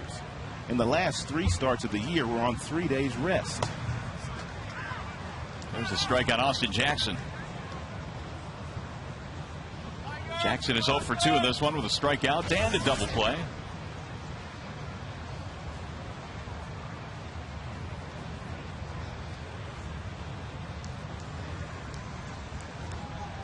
Here's the 0-1. Ooh, broke his bat. And A-Rod will throw him out. It's a 1-2-3 inning for CC Sabathia. We played 5.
When going up against A-Rod, he started him out crowding him with fastballs inside. He showed him a way, and then he finished him off with a real good firm fastball at the top of the strike zone that A-Rod couldn't get around on, and he popped up to second base with a runner in scoring position.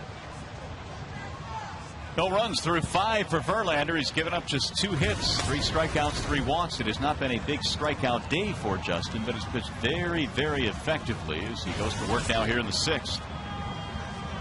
Justin struck out 9 in his last start against the Indians. Popped him up.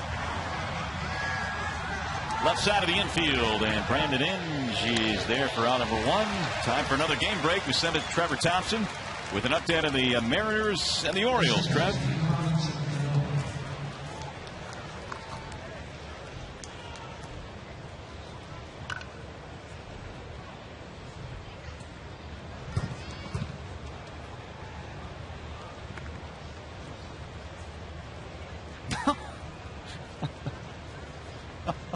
That's cold, Trev. It's really cold. Griffey, of course, was accused the other day of taking a little bit of a nap in the locker room. Robinson Cano is the batter here in the 6th inning with 1 out. Cano is 0 for 2 with a couple of grounders. And Verlander misses low. 1 ball, 1 strike.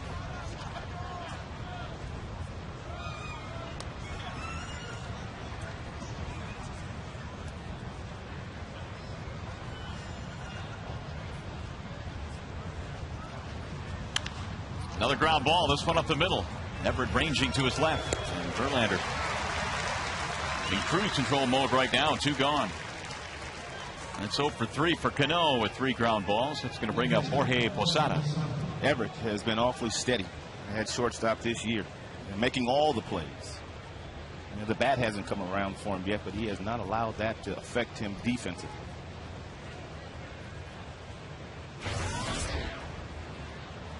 Posada with a single and a ground out.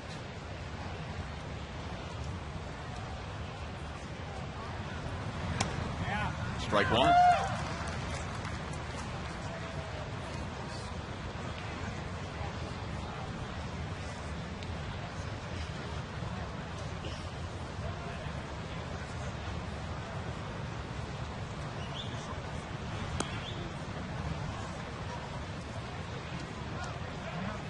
One ball, 1 strike.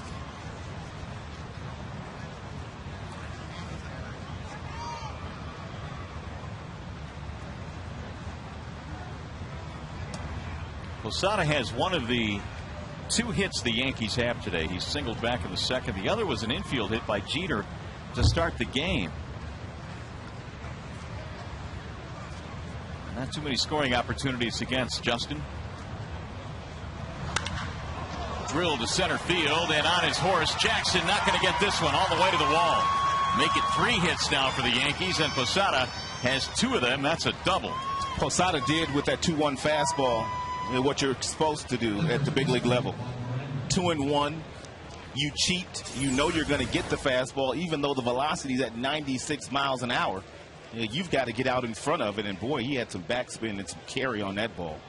Jackson couldn't run it down until it stopped rolling. He's going to bring up Juan Miranda, who is 0 for 1 with a walk. 7 doubles this year now for Posada.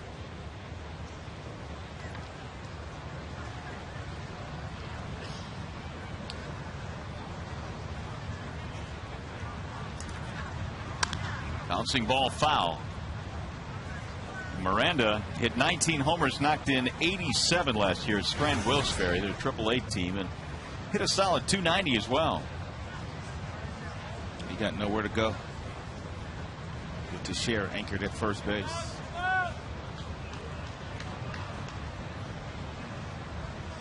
Been a few positions on this Yankee team over the years that have not shed much light for guys in the minor leagues. The shortstop position, obviously.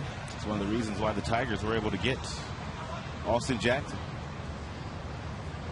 Jackson probably could have been playing in the big leagues the last couple of years for some major league teams, but not the Yankees. And they ended up spinning him to the Tigers for Curtis Granderson. Popped up, back is short. Everett is there. Verlander pitches around the 2-out double. Bottom of the 6th coming up. Damon Ordonez Cabrera on the way.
That was Verlander's first hit batter of the year. Now Derek Jeter is okay, remaining in the game. Johnny Damon leads it off as we go to the Tigers half of the 6th. 3-0 in favor of Detroit.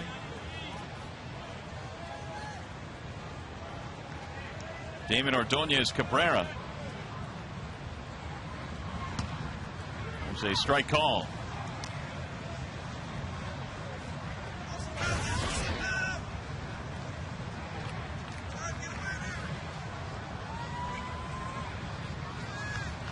Damon has bounced out a couple of times, tried to bunt his way on back in the first. The 0-1 pitch. Back up the middle, and Jeter won't get this one into center field.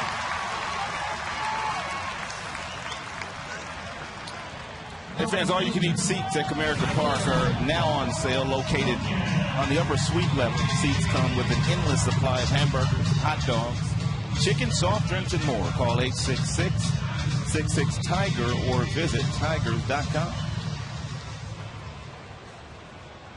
Here comes Ordonez. He's 0 for 2 with a couple of grounders.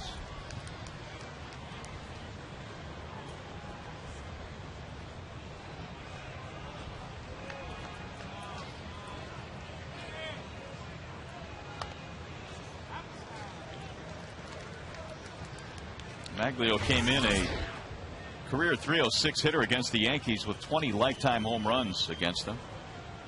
Gives you an idea of just how good Maglio's been. Because you know the Yankees always have outstanding pitching staffs and are always winning bunches of games. But it doesn't matter for guys like Maglio, Cabrera. They can hit some of the best. 2,000 career big league hits and beyond for Maglio.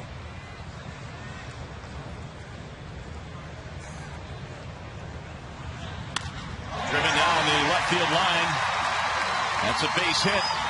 And for Ordonez, his first hit today. The Tigers have something going now here in the 6th inning. This should be fun. And nowhere for Sabathia to put Cabrera. First and second, nobody out. The last time up, he took him deep. Looks like a changeup here, circle changeup to the right-handed batter that just gets a little bit too much plate. If you throw that changeup to the right-handers, if you're Sabathia, you want that ball down and away from Maglio, because what you're trying to get is the ground ball to get you the double play, but he left it up. And Maglio was able to single sharply into the left field. So here comes Cabrera, who homered to the opposite field back in the 4th. 8th home run of the year. I don't think I've ever seen a right-handed batter have the kind of power that Cabrera has against the traffic. And that would be to right field. Driven to center field and hit deep. Gardner going back, track, wall, it's up the wall. 1 run scores. Damon is in, right behind him, Maglio. He'll come around and score, and the big fella does it again. He's just a beast.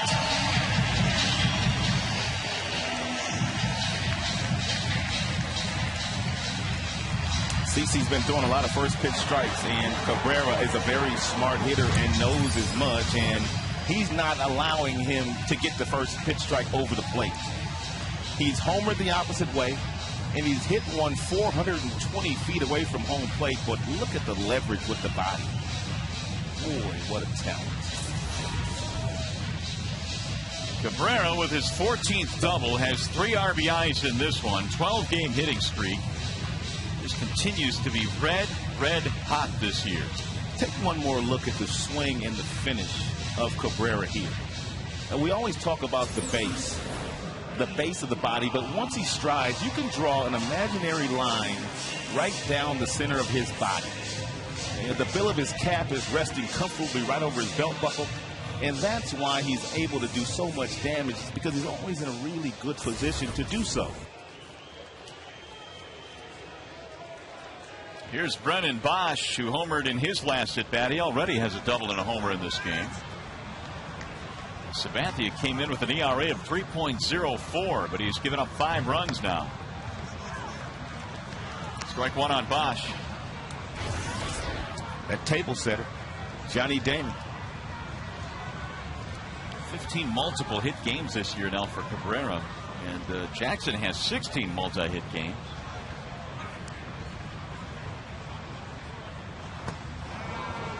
Oh, 0-2 on Bosch.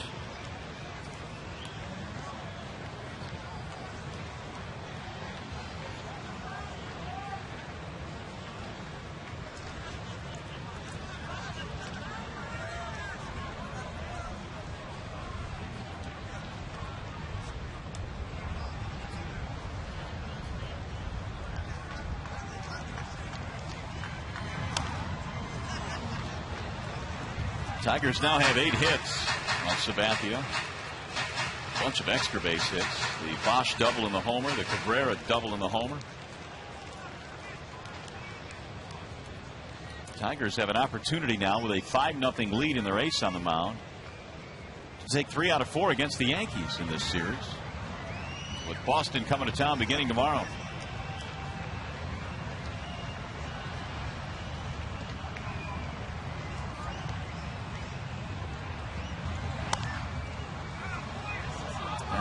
Hughes foul off the end of the bat.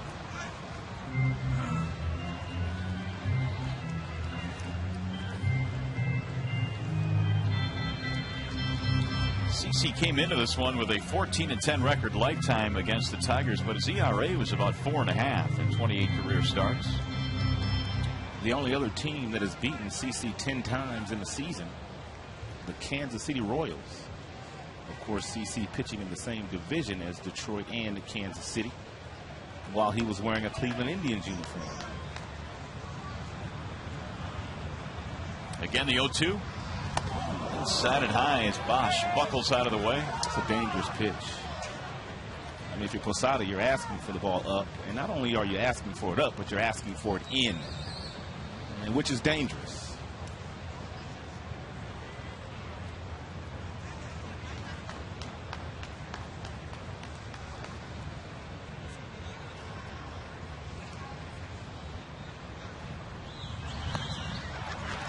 Check that swing. Didn't go around. That is Brian Runge. 2 balls, 2 strikes on Bosch.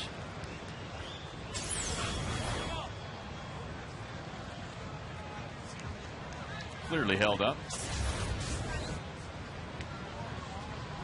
Bosch now with 21 hits this year. 3 of those homers. He has 16 RBIs.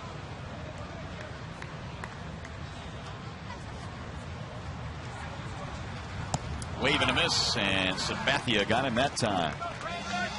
CC records strikeout number 4. Nice deception that time with CC and his body trying to figure out how to get Bosch out, but he sped his body up on that last delivery, and he kind of slowed his arm down. So he gave him a lot of body, which kind of deceived Bosch there into thinking he was going to get a fastball, and he located that slider in a perfect spot.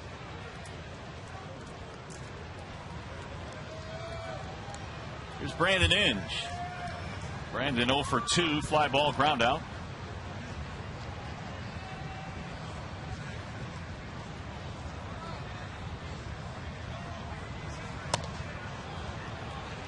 Oh and 1 on Inge. Brandon hitless in the series, 0 for 9. The average of 234 now.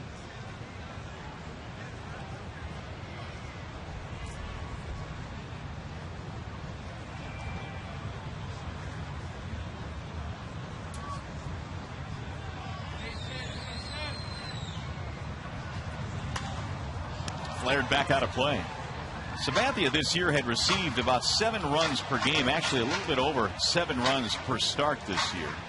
But his offense today has been manhandled by Verlander. Justin has allowed just 3 hits to the Yankees.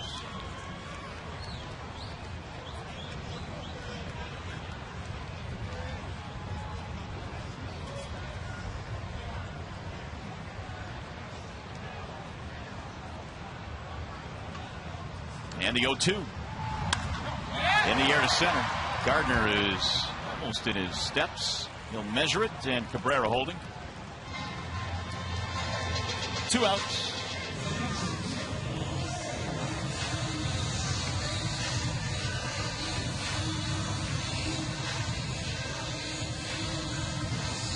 Tigers getting back-to-back home runs by Cabrera and Bosch earlier in this game. The last time CC gave up back-to-back homers, August of last year, to Jermaine Dye and Jim Thome. Those 2 guys got a lot of power, too. Jermaine Dye's still not playing baseball this year, man. I haven't seen him surface anywhere. It's a shame. Well, he's had some offers. Yeah, he has. But he has not wanted to take advantage of them. He has. But still a shame. JD's a good kid and a good baseball player. Hope he doesn't stay home too long. This game is not that easy, especially at the age that Dye is right now, to where you can sit around for a half a year and expect to come back and still be really productive. A little easier for pitchers to do that. We watched Pedro Martinez do that last year, basically stay home for a half a year. Then he signed with the Philadelphia Phillies, made a few minor league starts, and he was good to go. I assume he's working out and hitting and all that stuff, but that's really no. That doesn't simulate what you would certainly do in game situations. But the White Sox wish they had Jermaine Dye by right now, though. Yeah, their offense Not as good as many thought it would be at this point. The 1-1 is a ball down low, 2-1. Laird had a check swing single to drive in a run back in the second. He's 1 for 2.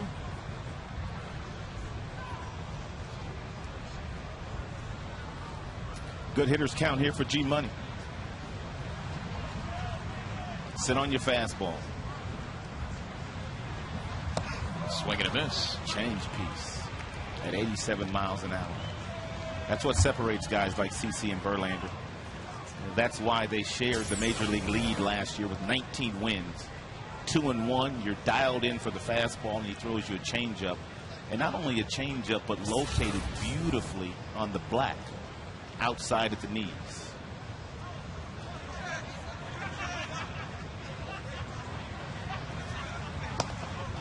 Missed it inside. 3 balls, 2 strikes on Laird.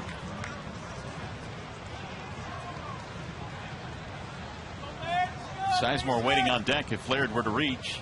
Tigers got 1 in the second, 2 in the fourth, and 2 here in the sixth on the Cabrera 2-run double.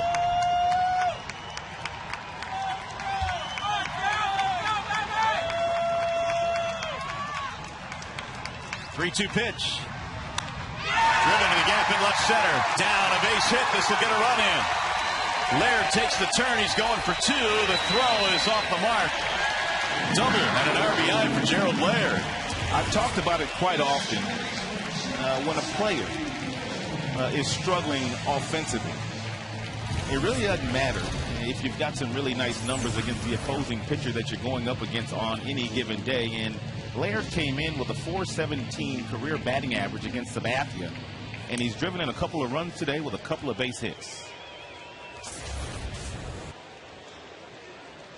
Laird now 5 RBIs. He's 2 for 3 today. Verlander getting yet more support. Now 6-0 ball game, and here's Sizemore. It's good that the Tigers have continued to press the issue here against Sabathia, scoring as many runs as they possibly can, because Verlander probably only has 1 more inning in him because he's already in the 90s as far as his pitch count total is concerned.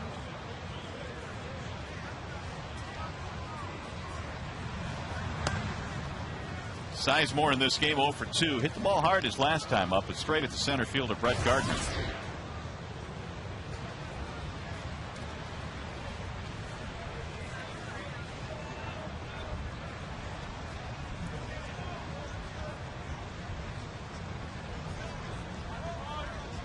Here's Sabathia's 1-1. 1-2 now on Scott. Adam Everett on deck. First time Sabathia has given up 6 runs in a game this year. He gave up 5 earned runs his very first start of the year against the Boston Red Sox.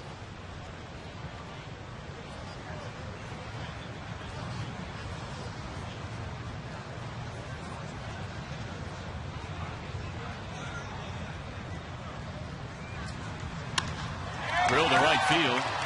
Golston is there to retire the side. Tigers, though, get 3 more runs. When we come back, we'll take a look at one of baseball's legendary performances.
last week on May 6th. 19 big league seasons, and he amassed quite a few wins. And a former Spartan attending Michigan State. Robin Roberts, our legendary performance. Tigers lead it here now by a score of 6-0 as we go to the 7th inning. Verlander back to work, and he delivers a strike on Randy Wynn. Been doing that all day long. Wynn, Golson, and Jeter.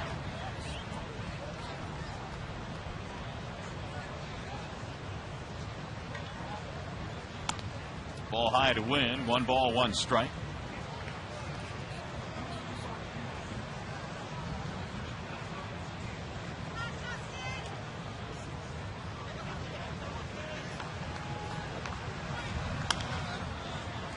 Fouled back out of play. It sure has been nice to watch the starting pitchers the last 3 games. And give the Tigers the kind of length that they need. Porcello pitched 7 innings. Bonderman did as much. And Verlander looking to get through the 7th here as well. That will start to take some of the load off of your bullpen. Toward left field, Don Kelly, who has entered this game, is a defensive replacement. Can't quite get there. Tigers bullpen has pitched as much as any bullpen in baseball this year, and Leland said if he's going to keep all those guys fresh and sharp the remainder of the year, then he needed the starts that he has gotten out of his starters the last 3 days. Missed it outside. 2 balls, 2 strikes.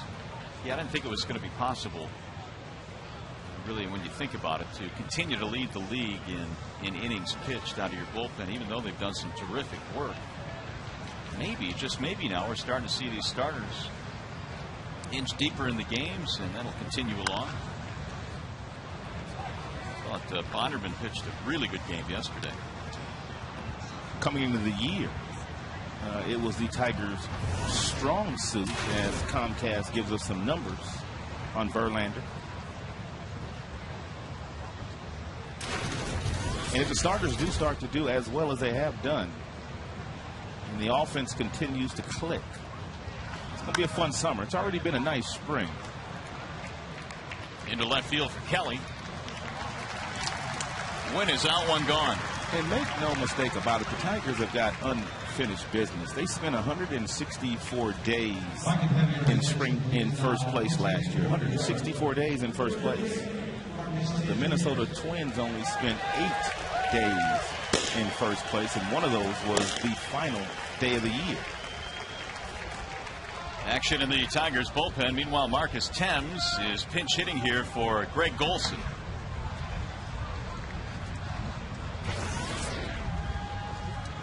Marcus at 350.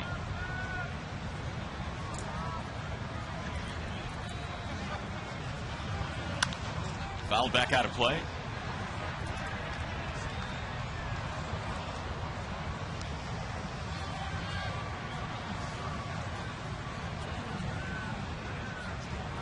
One ball, 1 strike on Thames.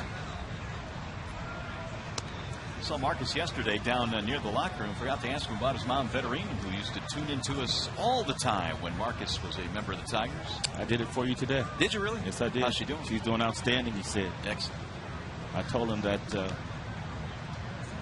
I should have said hi to her, but I told him that she's probably watching the other guys these days. Yeah, but, that's true. Vetterine, special lady. Of course, she's been paralyzed Marcus's entire life, basically. And she adores her baby boy, as most parents do. And there's a walk. So pinch hit walk for Marcus Thames. 1 on, 1 out. Verlander now has walked 4 in the game. Top of the order now, Derek Jeter.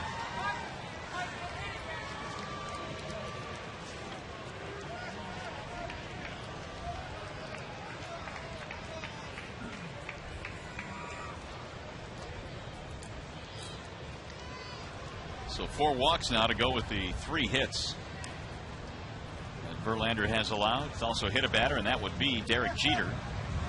Drilled him on the wrist back in the 5th inning. There's a strike on Jeter. Still throwing hard. 111 pitches into the ball game. Verlander still 97 miles an hour. He's an unbelievable talent. Trust me, not many guys walking around with this kind of ability. The 0-1 pitch.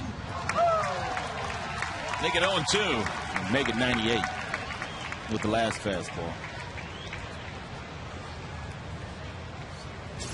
And changing eye levels. One at the bottom of the strike zone, the next one at the top of the strike zone. 98 up there is untouchable.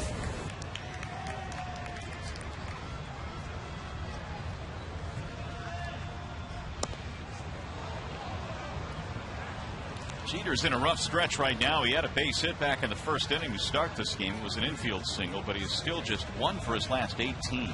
Yeah, let him get on out of town before he gets hot again, because you know it's coming. 7 years of 200 hits or more.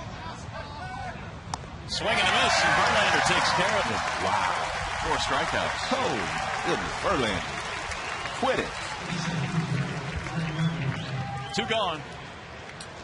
Back-to-back 97 and above mile-power fastballs, and then he comes back with back-to-back changeups, the second of which Derek could not hold up on.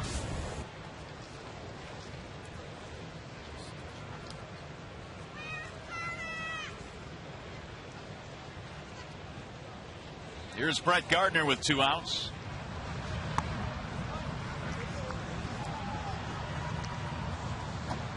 Gardner working on an 0 for 3 today. Still batting .327.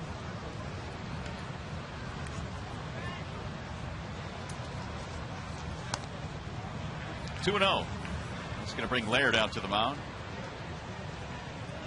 Well, as the Yankees prepare to leave town, and here comes Jim Leland out to the mound. The Red Sox will be coming to town. Clay Buchholz and Max Scherzer tomorrow. Game 1 of that 3-game set. Over the weekend here at the ballpark. Verlander's last hitter, more than likely. And Jim is going to tell him as much. Come back and get him so I can get you out.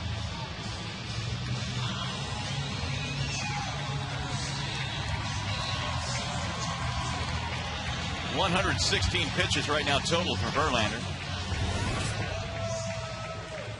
And here they are by inning.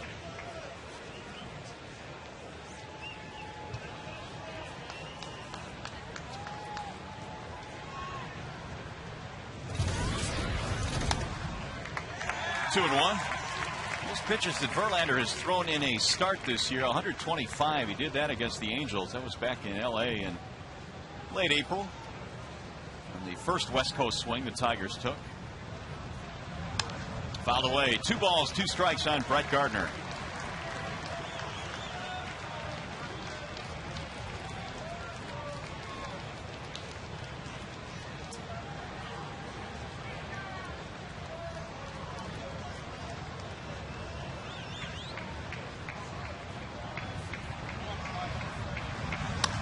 Right back off of Verlander. It'll roll to the shortstop Everett. He'll have no play, and an infield single for Gardner.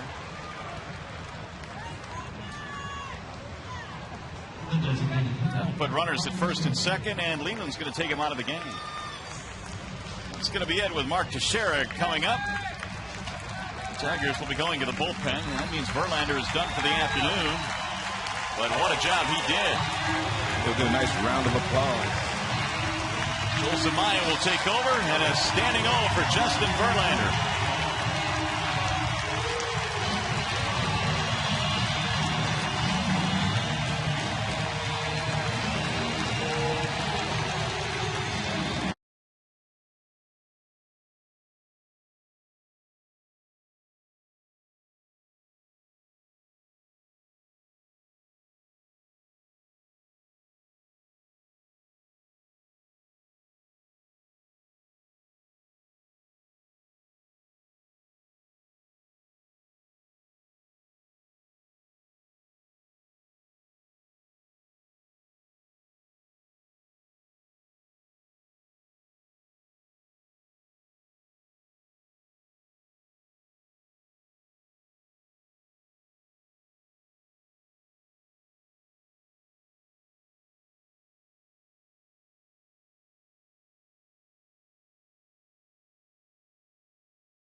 has been rock solid so far this year. 6-0 in favor of Detroit. The Yankees have 2 on with 2 outs.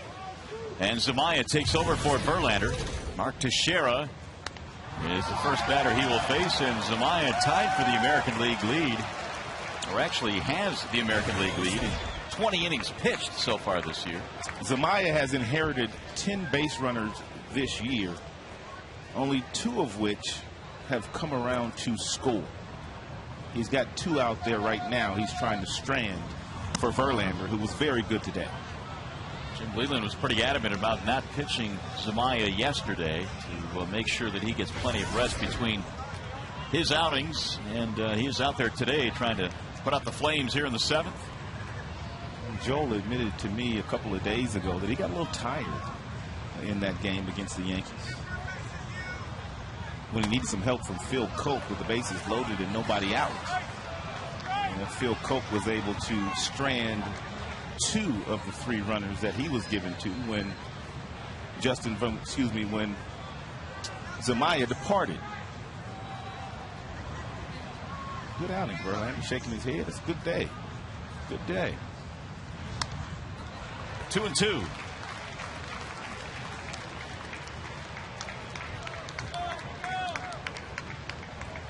Teixeira hitless today. He has walked. Trying to pick up Thames at second and Gardner at first. Teixeira has been an outstanding player since leaving the campus of Georgia Tech.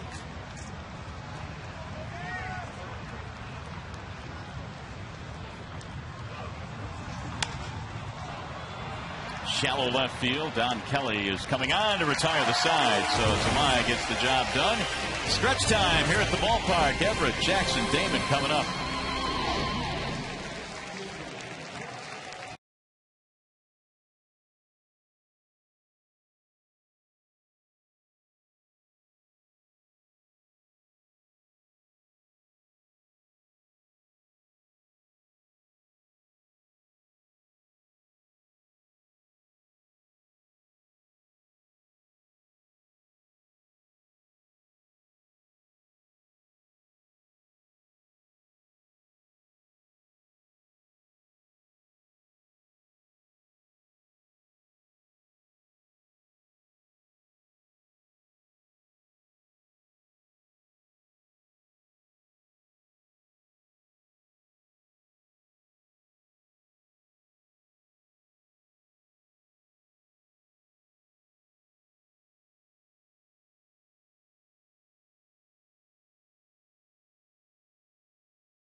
Phones with MLB.com at Bat 2010, featuring play-by-play video highlights and live audio broadcast. Visit Tigers.com today for more details.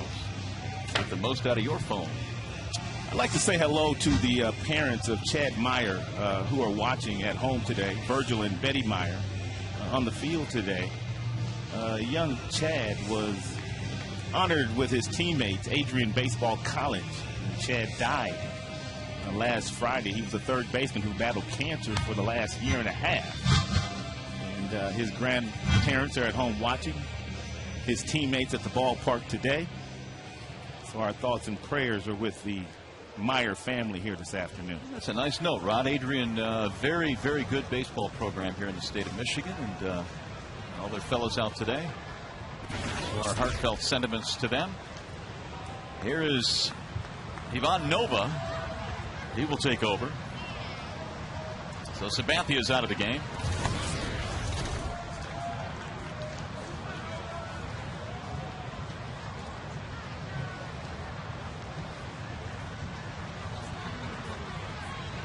Adam Everett leading it off. Tigers lead 6-0. And trying to take 3 out of 4 against these New York Yankees, which is not easy to do.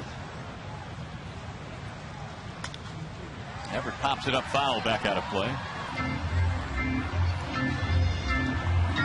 To consider, they faced Hughes, they have faced Sabathia, they faced Vasquez, who pitched a whole lot better, and granted he wasn't pitching well this year.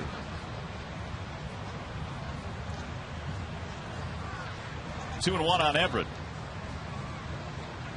Mr. Nova making his major league debut here today. Was recalled from AAA Scranton on Monday, where he was 2-0 with a 2.43 earned run average in 6 starts. Got him, strike 3. And his first big league batter, he strikes out. 1 gone. Bring up Austin Jackson.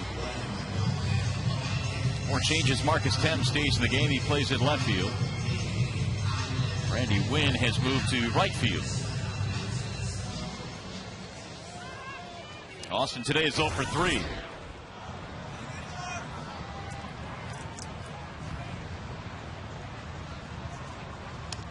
Way high. That'll go to the backstop.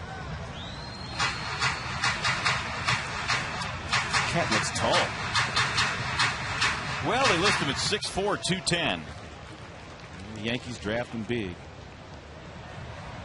23 years old, out of San Cristobal in the Dominican Republic. There's a strike. 1-1 on Jackson. Looks like he's got a real nice, easy delivery. Pretty good fastball. He's touched 94, 95, and appears to have a pretty good breaking ball as well.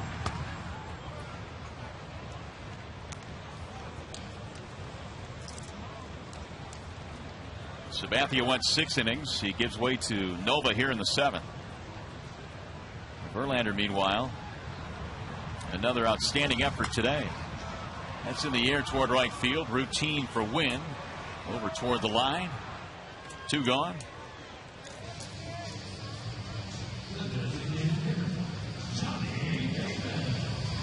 And that'll bring up Johnny Damon. So Nova 1 out away from going 1-2-3 in his big league debut. Yankees signed him as a free agent back in July of 04. He's been in their minor league system since. Damon takes strike 1. Johnny started that rally in the 6th inning with a base hit. He then scored on a 2-run double by Cabrera.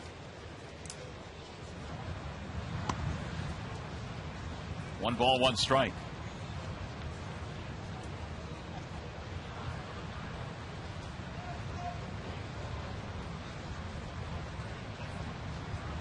Here's the 1-1 pitch. Back up the middle. Jeter can't get it into center field. Damon has his 2nd hit today. Johnny Damon is a difference maker. The Tigers did not know what they were going to do with that 2nd spot in their batting order vacated by Polanco, who left as a free agent to go to Philadelphia. But when Damon was still on the board as spring training approached, and they were able to sign him, and he has been outstanding in that number 2 spot. Keeps the inning going now for Maglio Ordonez.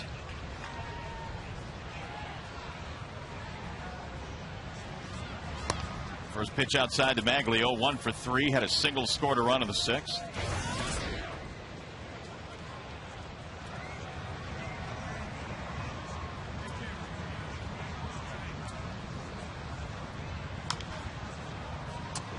Who do you think would have occupied that number 2 spot had they not signed Damon this year? That's the $64 million question. Because there was, I guess, an inkling because Polanco was your number 2 hitter last year that put Sizemore up there. But then when you think about it, 2 rookies, 1 and 2 in your lineup, that probably wasn't going to go. It's a great sign by David Dombrowski. And, of course, he had to get the blessing of the owner, Mr. Illich. I don't know. I have no idea. Well, I would have said the same thing that you said. Probably Sizemore would have been the likely candidate, but And I also agree with what you said about having 2 rookies at the top would have been not your ideal situation. The 2-1. Ooh, look out. Brookins had to skitter out of the way. He needed some reflexes there. Looked like he's back in 1984. Doesn't he, though?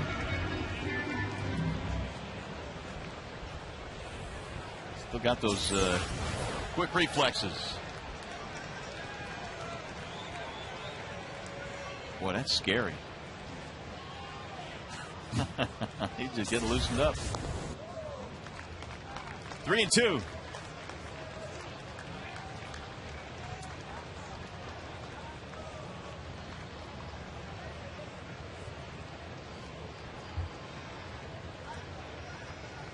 Damon will be on the move here with 2 outs.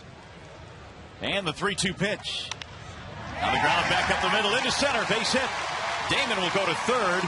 Maglio has his second hit today. Which means Cabrera's going to get another shot with a couple of guys on base.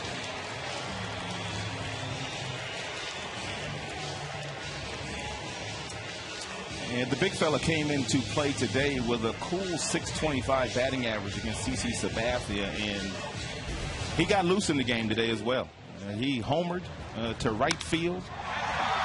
It was a 2-1 fastball, and then his next time up, first pitch swinging, he doubled very deep in the center field to drive in a couple of more. So big fella continues to hit the best pitchers in baseball.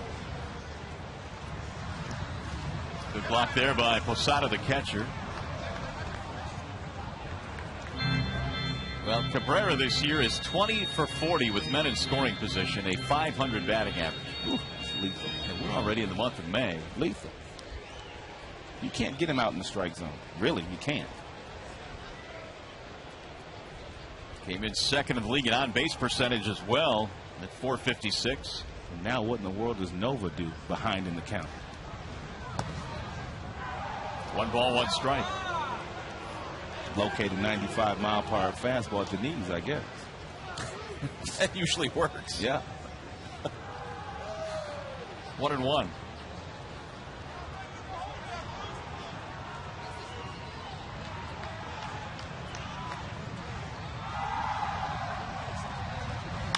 Ground ball to short. Jeter gobbles this one up. They'll get the Forest to end the inning. Tigers get a couple of base runners. Strand 2. Tigers baseball on Fox Sports Detroit, presented by Bell Tire.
Tumblers. For tickets, call 866-66-TIGER or visit tigers.com. Either way will work. And your matchup features Clay Buchholz for the Red Sox and Max Scherzer for Detroit. It looks like Buchholz has been probably their most consistent starter this year. I would agree with that. There's a bouncing ball to second base. Sizemore gobbles it up, and A-Rod, 1 pitch, 1 out. Of course, Boston's got a starting rotation full of studs with Lackey and Beckett and Daisuke and Lester. But Buchholz, who's been more consistent than any of them. Scherzer needs a good outing tomorrow, that's for sure. Here's Robinson Cano.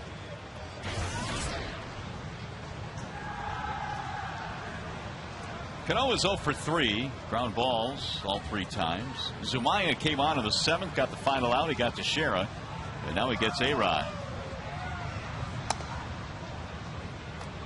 1 ball and no strikes. 11 Tigers hits today. They've out hit the Yankees 11-4, and they lead 6-0.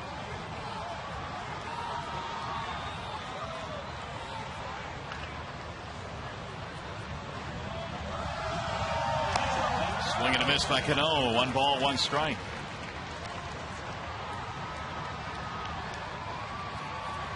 If the Tigers hold on and win this game, Justin Verlander would move to 4-2 and lower his ERA even more.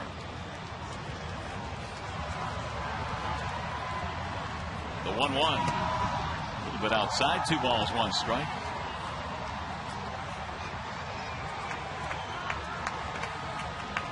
Joe Zamaya's probably got the best fastball on the planet. There are not many guys walking around that throw 100-mile-per-hour fastballs with regularity. And it really doesn't matter which ballpark you're in. It could be here at Comerica Park. It could be Yankee Stadium. It could be Progressive Field. The radar readings are consistent. Triple digits. There you have it.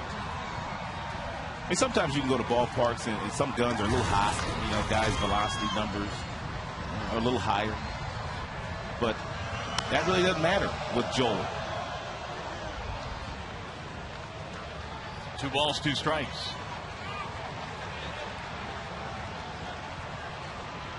I think Joel's been as high as 104 is the highest I can remember, and I think that's probably in the hot gun, because 104 is that's hot. Yeah, it's almost unhuman. Here's the 2-2. Back him out of there. 3 balls, 2 strikes on Cano. That's a scary pitch, especially for Cano, because he was drilled on that left knee in their last series in Boston by Beckett on a fastball in the mid-90s.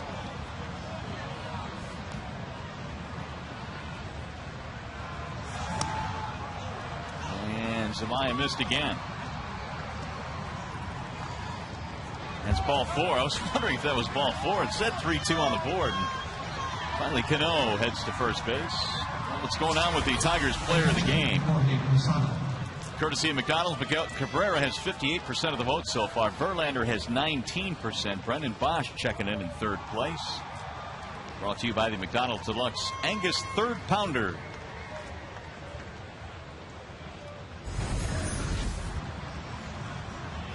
Here's Posada.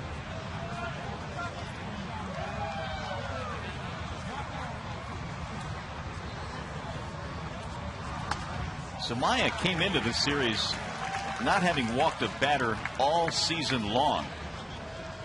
And that walk there now gives him 3 on the season. He's had 3 in the series. Big day for Posada. Single double.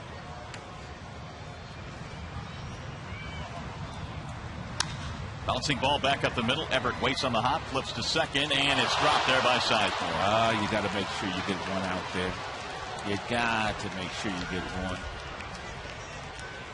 Everett has not committed an error all year. Will he be given his first? He backed up on it to make sure that he didn't create a tricky hop, and then he flips it to Sizemore, and Sizemore on the run to the bag had to reach back forward and hit the glove and fell to the dirt.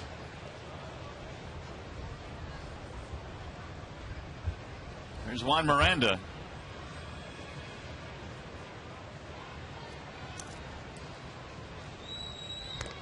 Looking at that replay, I would think it would be an error on Everett, don't you think? That's probably what I would do. The ball was tailing on, or his throw was tailing on Sizemore. We'll see. Still waiting on the official call on that play. 1-0 on Miranda.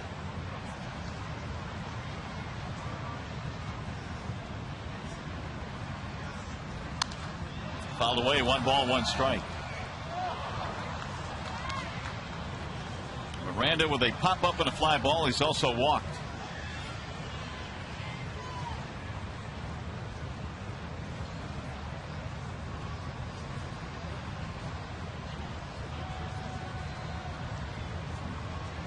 Tigers got 1 in the second, 2 more in the fourth, and they broke it open a bit with 3 in the sixth. Chasing CC Sabathia. Fouled away again.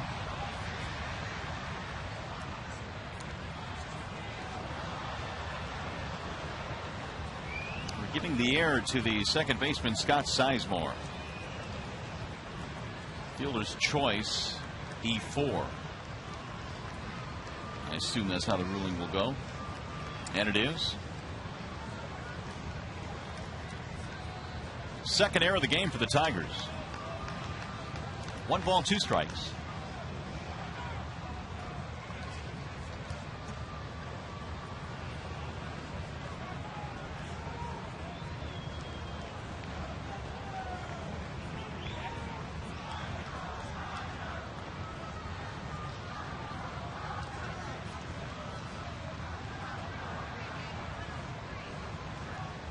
And the 1-2. Popped him up. The Ainge appears to have room. Third base side. He's drifting. He's there. 2 gone now. And that leaves it up to Randy Wynn.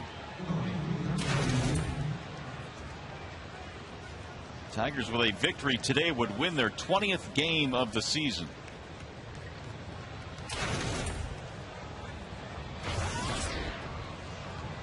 Wynn is 0 for 2.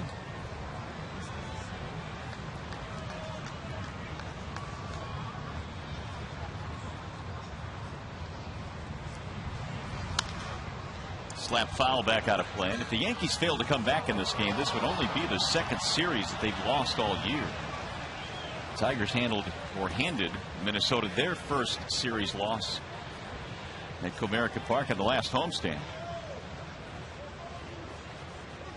Their previous series loss was to the Angels. Talking about the Yankees now. Here's the 0-1 to Win. 0-2. Can't get around to that fastball at 101 from Zamaya.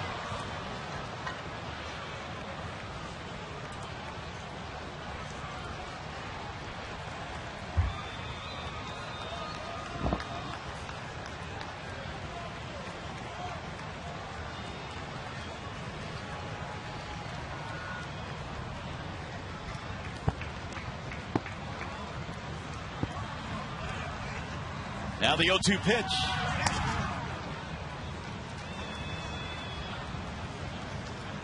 For a day that started out having everybody wondering if we would play this afternoon with all the rain this morning here in the Motor City, a crowd of better than 31,000 for this one. Turned out to be a nice gathering, even though it's a chilly afternoon here.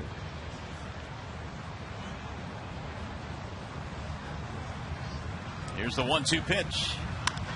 Driven toward left field. Kelly is on the run. Still going back to the track, to the wall. He makes the catch, hits the wall, and holds on. Nice recovery by Kelly. Don Kelly into the wall in left field. Holds on to the baseball.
Wallside Windows. For a free in-home estimate, call 1-800-521-7800 and buy Bell Tire.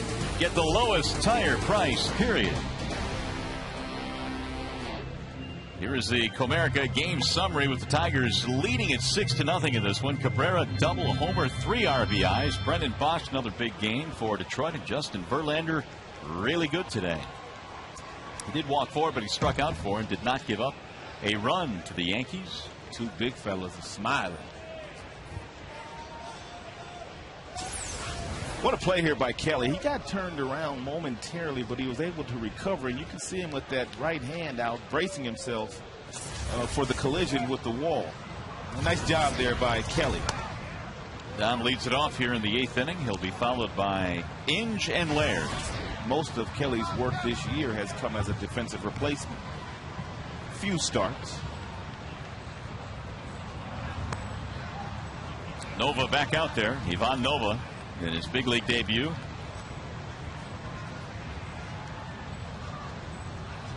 Gave up a couple of hits in the 7th. No damage though. That stroke to center field. Gardner cruising over.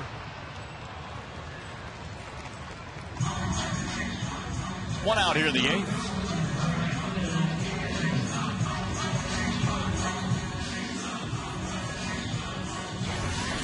Brandon Inge. He is 0 for 3.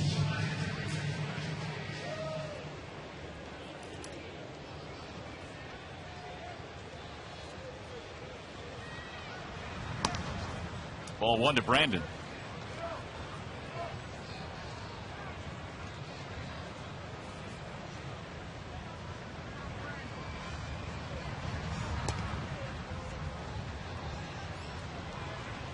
Inge today is 0 for 3. A couple of fly balls. He's also grounded out.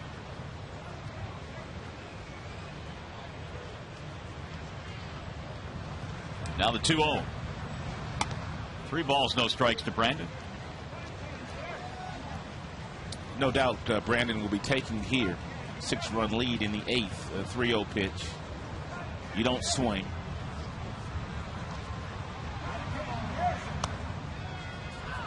Nova was leading his team, his AAA team, Strand Wilkes-Barre, in strikeouts prior to the call-up. He had 32 in 37 innings. Ground ball hit to short. Cheater on the backhand. 2 gone. How about the Home Depot doing more on defense? Gerald Laird made a terrific play earlier in the game. And needed to do as much with Gardner running down the line with exceptional speed. He grabbed it, he braced himself, he made sure he planted on that right foot, and he fired a seed to Cabrera. Nice footwork as well. He was starting to shift his feet to get in position to throw as he was surrounding that baseball to pick it up with a bare hand.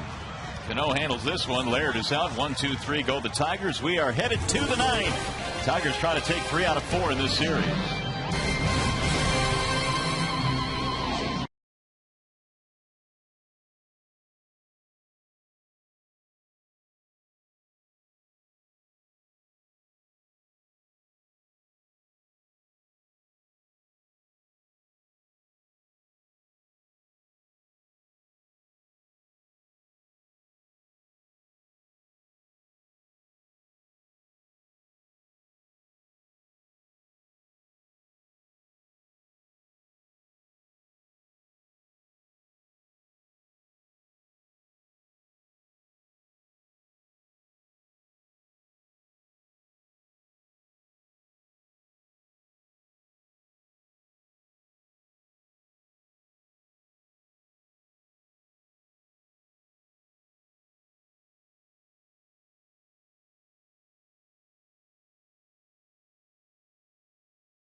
that sounds intriguing. Apparently, the Tigers are not the only team that Luke Scott can hurt. He has killed the Tigers. Trevor Thompson kicking it into Sam. Call Sam's studio with all the highlights, watching all the games, keeping us all up to date. Last call here for the Yankees as we go to the 9th inning in a 6-0 ball game. Tigers have made a pitching change. It is one of the newest Mohawks. It's Eddie Bonine. Oh no! What is that? Some bad dudes, man. Oh man! I know it's good for team unity, and that's certainly why they did it. But Bonine, one of the Tigers, sporting a new Mohawk. There's a ground ball foul off the bat of Marcus Thames. We were talking to Alex Avila before the game and how this whole Mohawk thing got started. And it was Papa Grande who said, you know what, we should do this. But he didn't do it. I'll do it, he said, if you guys will all do it. So all the guys did it. And we asked him, did Papa Grande do it? Nope. That is cold. He suckered him. That is cold. And I said to Alex, I said, well, you know, you guys going to do anything about that? He goes, look at the size of that guy. Okay. That's cold. Papa Grande, whatever you want. So Jose got away with it. Well, it's a good thing most of them are married that got it, because they ain't gonna get a whole lot of action with them haircuts. Swing and a miss, and one gone here in the 9th.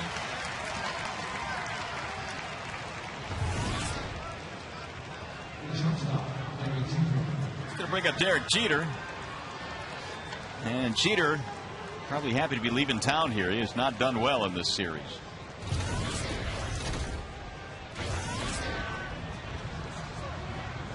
Only one infield hit in this entire series. 1 for 16 to be exact.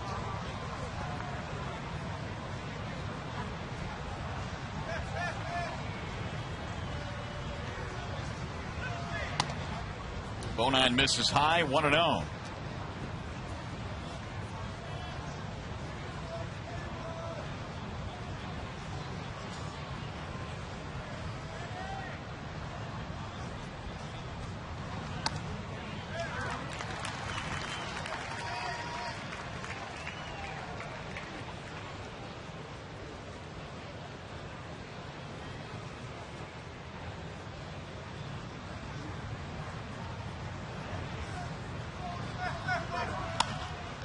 In on his hands.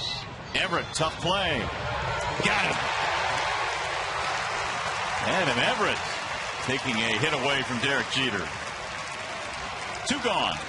Watching a couple of really good shortstops here in action. And take a look at the footwork here by Everett. He knows Jeter's running, so he knows he has time to surround this baseball and sort of get his momentum, carry him to where he could make an off-balance throw, but get enough on the throw to get a speedy runner in Derek Jeter.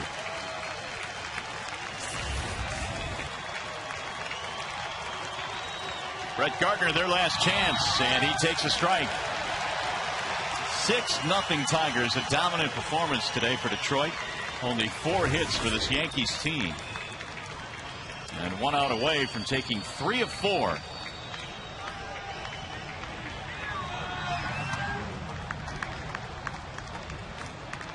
Really, pitching has dominated the entire series.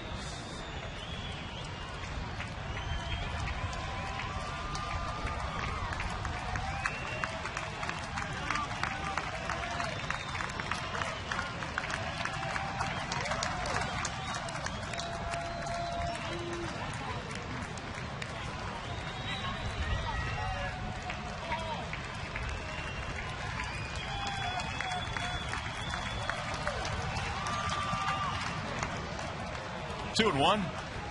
Gardner had a base hit back in the 7th. One of the 4 that the Yankees have had. 1 out away from the 20th victory of the season for the Tigers. They could get to 5 over the 500 mark. 3-1. Got the beefy part of the lineup coming up. Teixeira, A-Rod, don't want to deal with them. Bonine goes after Gardner and throws a strike. 3-2.